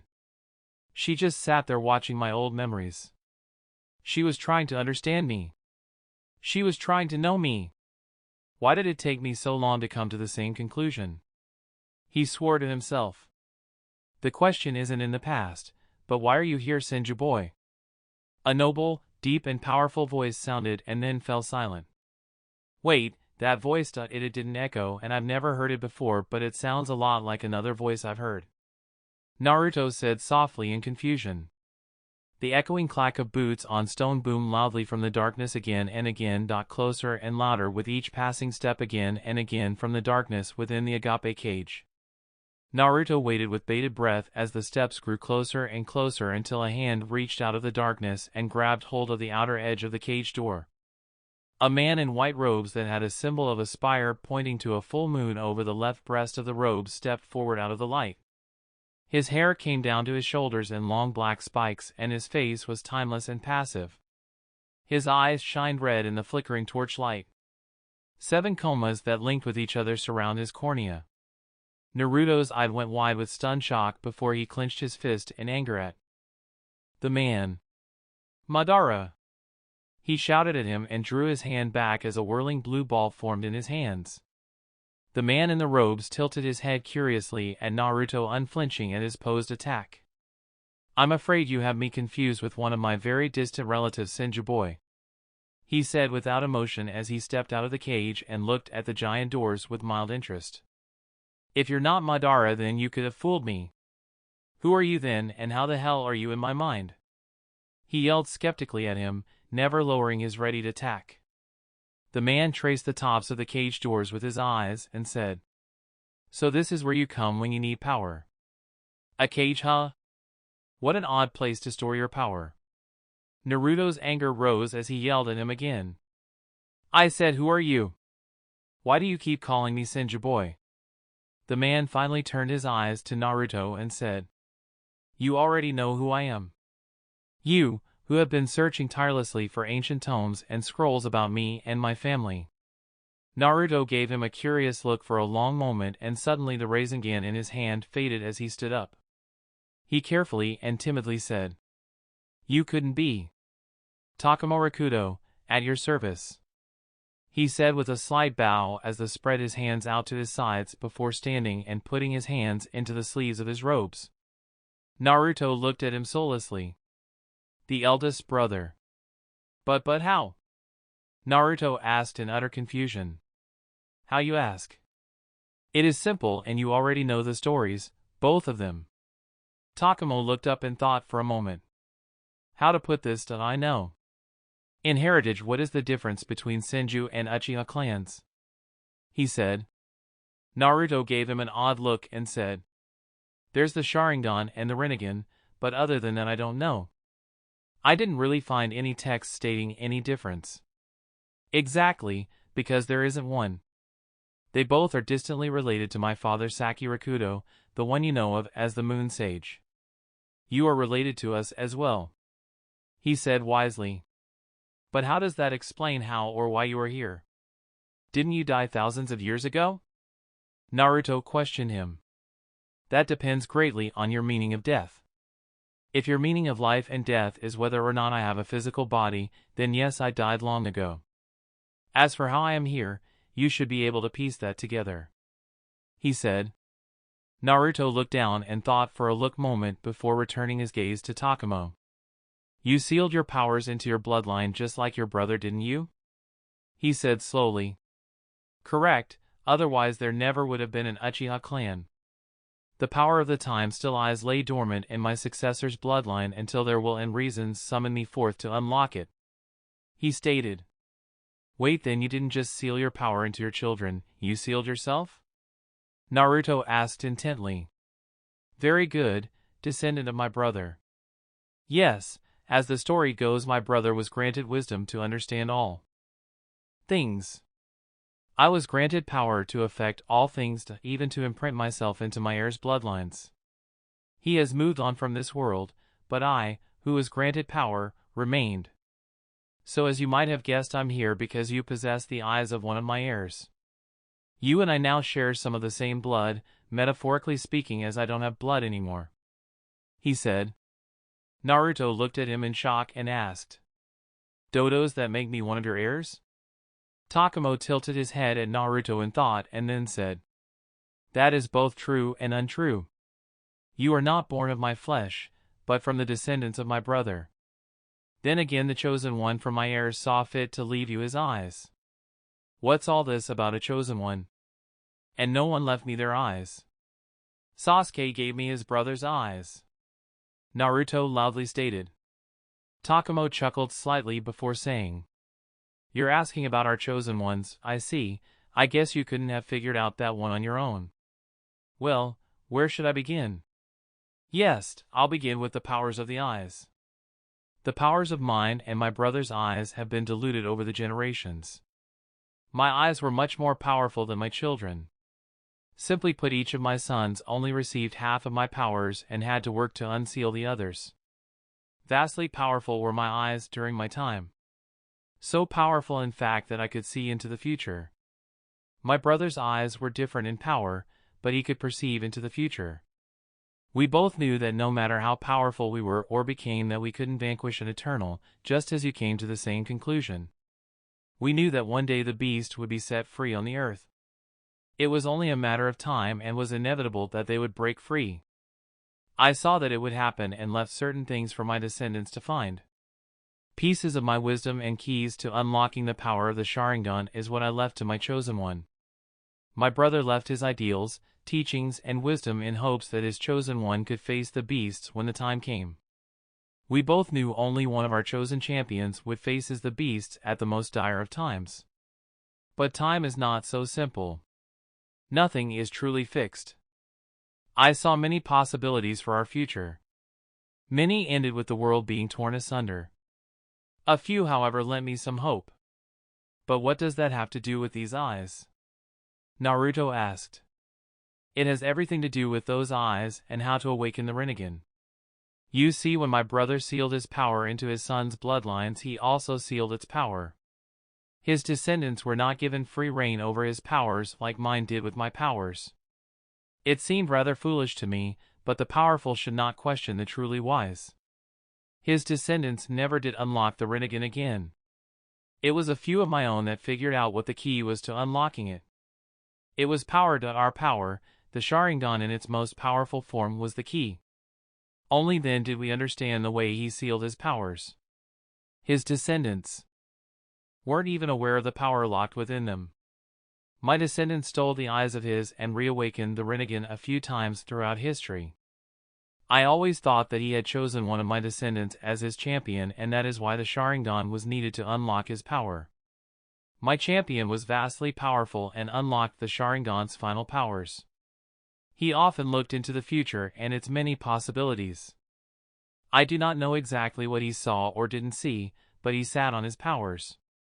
He had the power to effect change. There was no one that beat him unless he chose to lose. Instead of enacting change, he chose to prevent it." Naruto gave him a curious look and asked, "What change did he prevent?" "You have already seen some of the changes he chose to prevent. Mainly the annihilation of your people by the Akatsuki. I believe he didn't trust himself to use such a great power. He was truly wise and understanding his limits. Takamo said in reverence. Itachi? Itachi was your champion? Wait, if he had such a great power to affect all things like you did, why didn't he use it to bring peace to the lands? Naruto asked. Power corrupts, young Senju. Power can only be used for good when a person knows the limit of his willpower. If you have more power than willpower and keep using it to its full extent, then your eyes will become clouded with power and only hunger for more power. You have already seen this many times during your lifetime. Itachi refused to use his power beyond what he could handle because he feared becoming corrupted. He still could have done something instead of joining the Akatsuki though. He could have used the power he could handle to effect the right changes. Naruto said. Even if Itachi had both limitless power and wisdom, there is no guarantee that he could have effected the right changes. Power and wisdom are still just power and wisdom. Takamo said wisely. But what does that mean? How could you not make the right changes with limitless power and wisdom? Naruto said in confusion. That is a tricky one to explain, he said as he looked up and thought for a moment. Well, let us say there is a small fishing village at the bank of a lake. Its people feed themselves from the fish they catch from that lake. One day the village grows too large and fishes the lake dry of fish. The people of that village are proud and stubborn. They keep fishing in the empty lake while they slowly starve to death. A farmer with a bag of seeds comes to the village and sees the state it is in. He tries to share his wisdom of farming with the people of the village, but they refuse to heed his words. So the farmer finally leaves and goes to the ruler of the lands. He tells him of their stubborn strife and the leader sends out his army. The army forces the stubborn fishermen off of their boats and out into the fields to grow their food instead of catching it. The people of the village survive, but hold scorn for the ruler for using his power to change their way of life. One day their scorn grows so great that they rise up against him and take him to war. You see, sometimes power and wisdom isn't enough, young Senju, if the people you want to affect do not wish to change. Power and wisdom alone cannot anyways change a person's heart no matter how much we wish it to change. Hence the old saying, you can lead a horse to water, but you cannot make it drink. Naruto thought about his words for a long moment before asking him. Then how and why did Itachi leave me his eyes? Sasuke gave them to me, not Itachi. It is a question without a true known answer, but I've already told you. Itachi could see into the future. You already know time is not fixed. At each moment it branches off into countless possibilities and different outcomes. If the vast majority of those possible futures ended at a single point in time where the world was destroyed, what would you look for? He asked Naruto. To guess, I'd be looking for a way to make sure that didn't happen. He replied, unsure of himself. Exactly, that is why Itachi sat on his power. He was waiting for the right moment and time to present itself, and when it did he acted accordingly. He did what he had already seen to give us the best hope for a bright future. I believe he found that moment he was waiting for just before disease was going to take him. He waited for you in the forest in the hopes that that possibility in time would present itself and you would say the right words to him. It seems you did, and he gave you the power of his heritage and wisdom to wield the Sharingan like we do. He stated. If he wanted me to have his eyes, why didn't he just come to me and give them to me? I mean, then the whole war could have likely been avoided. Naruto asked. It is hard to comprehend the actions of those that can see into the future. If Itachi gave you his eyes, then you never would have saved his brother from himself.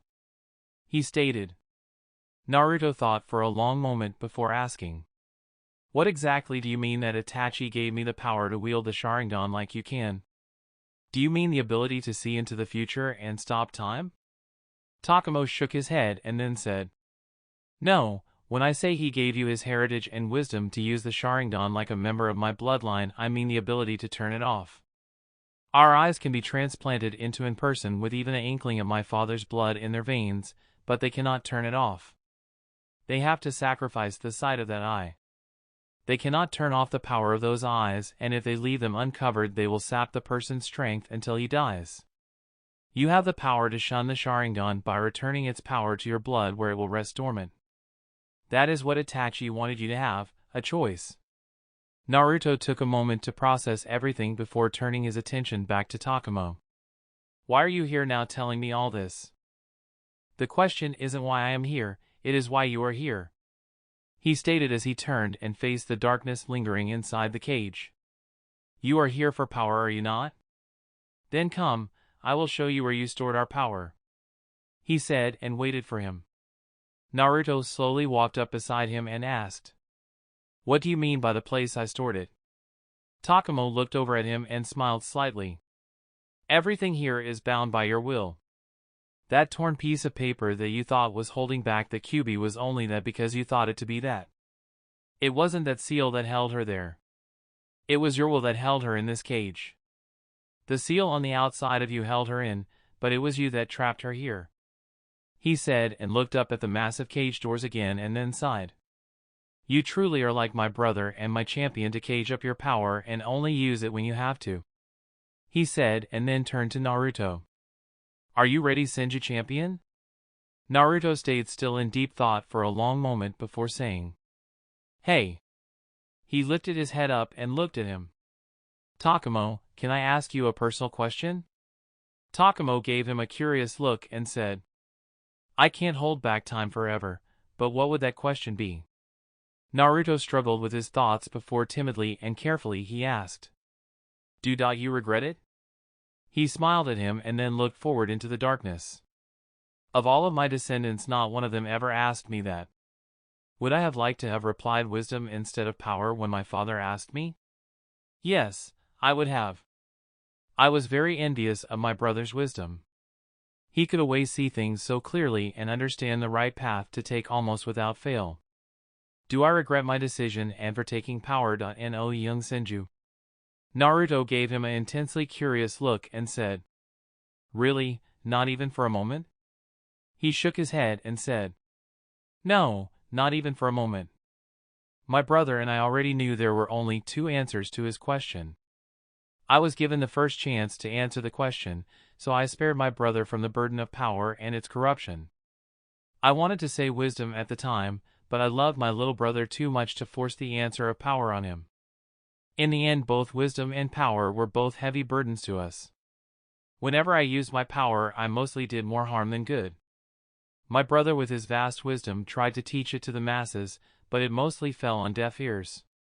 His great wisdom let him see things coming, and even when he tried to convince others to take the right path, they mostly didn't. In my great time living in the bloodline of my kinsmen, I've come to the conclusion that in the end we both felt that we were burdened and the other was blessed. He started moving into the darkness. Naruto quickly followed him and couldn't see a thing. The only way he knew he was going the right way was to keep Takamo's voice right beside him.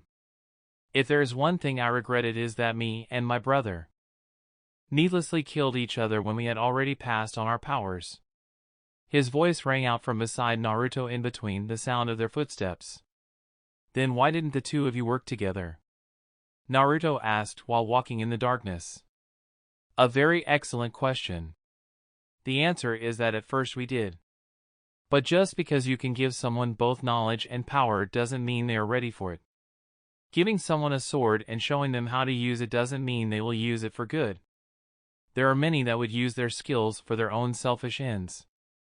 My brother and I had to learn that the hard way many times, and it drove a wedge between us. Each of us blamed the other for our failures until we both went our separate ways. As he spoke, his voice seemed to grow brighter.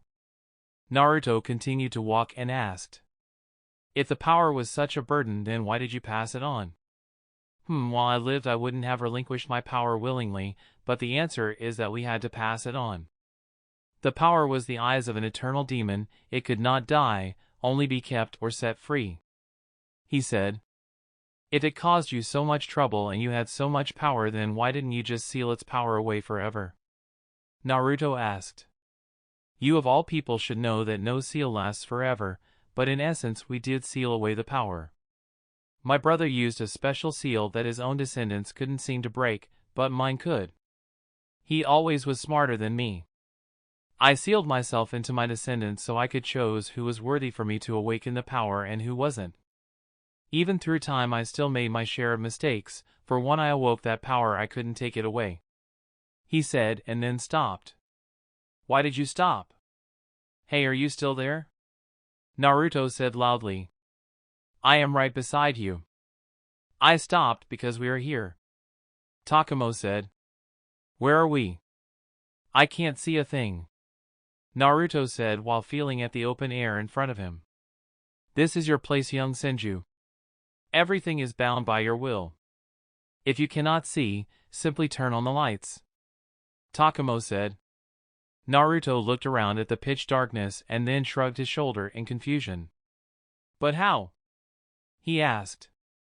I do not know for sure. You worry me slightly if you don't even know how to banish the darkness in your own mind.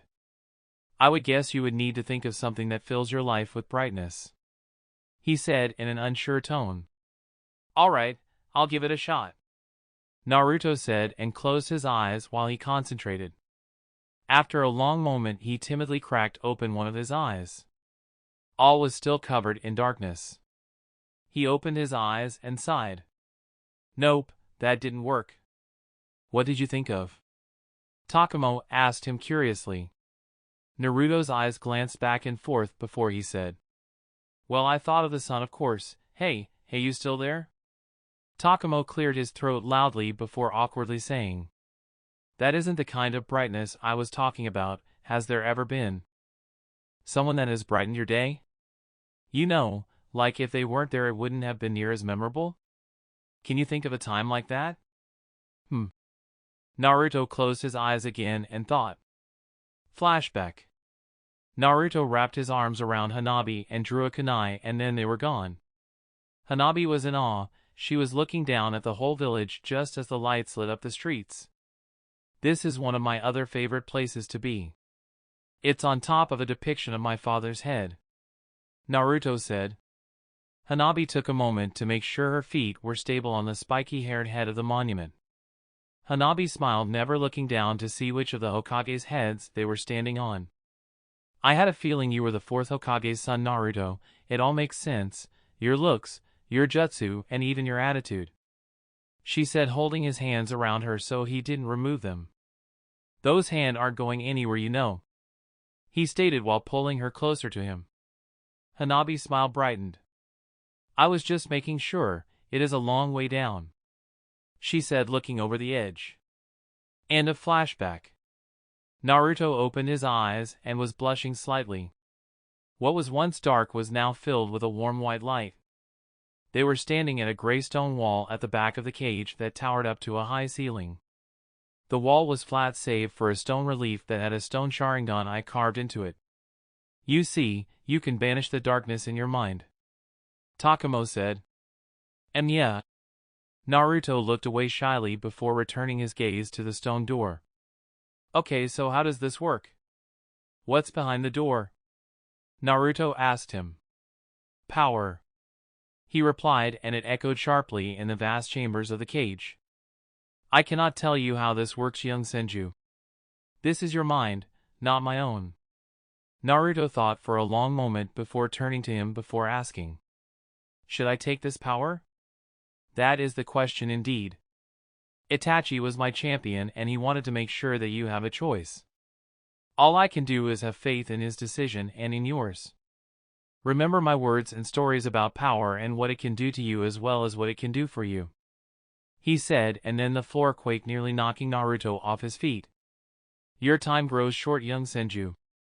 I can't hold back the tides of time much longer, he said in a sad, wispy voice. Naruto stepped up in front of the stone door. I can't do nothing. At this rate Kyuubi will kill me and ravage the world. Then again this power might turn me into something worse than her. I'll just have to go take a look at this power and then decide whether or not to use it, he said, and then took in a deep, unsteady breath. He reached his hand out and pushed the 3 coma marks around the stone eye. The door shook slightly and then slid upwards with the sounds of stone grinding on stone. A soft red light poured out from the end of a dark hallway. Naruto turned back and said, Thanks, Takamo. He only replied with a smile. Naruto went into the dark hallway and headed towards the light as the door closed behind him. Takamo gazed up at the ceiling and said, "Oh my dear brother, your sense of irony knows no bounds. The cage to hold back power, your champion that looks just like our father and that he even has your name. Naruto, did you think I was so stupid that couldn't have figured it out on my own? Must you always baby-step things for me like I'm blind? You always did enjoy making me play the part of the fool. I can just see you laughing your head off in the afterlife while watching me now. And even in the end, I still played your childish game of us never saying the name of each other's champion, because to do so would be to admit the other was right," he said with a nostalgic smile as he sighed at the ground and then looked back to the ceiling. "Well, I will end that childish game we started so long ago now. I admit it, even though you need both, but wisdom is the more valuable. But then again, I always knew that is why I left that answer to you, my brother," he said, and then threw his head back and laughed a joyous laugh. "Your champion is just as strange as you, brother. He didn't even ask about father's jutsu, and the strangest thing about him is that he would hide such beautiful feelings and memories and here of all places. Why lock them up in a cage?" he said while looking up at the memory of Naruto smiling while holding Hanabi on top of the Hokage monument with the dazzling night sky spread out above them and the streetlights below. Takamo started to glow blue and his form became fuzzy. "Naruto, I will see you soon, but before that I think I will go check in on father. I'm sure he must be lonely there and he probably hasn't had a visitor in over 2,000 years. His form vanished into glowing blue balls that faded away. That's it for this video. I hope you all enjoyed the video. Don't forget to like the video, subscribe to the channel, and follow me on my other social media accounts. Anime God here, and I'm signing off.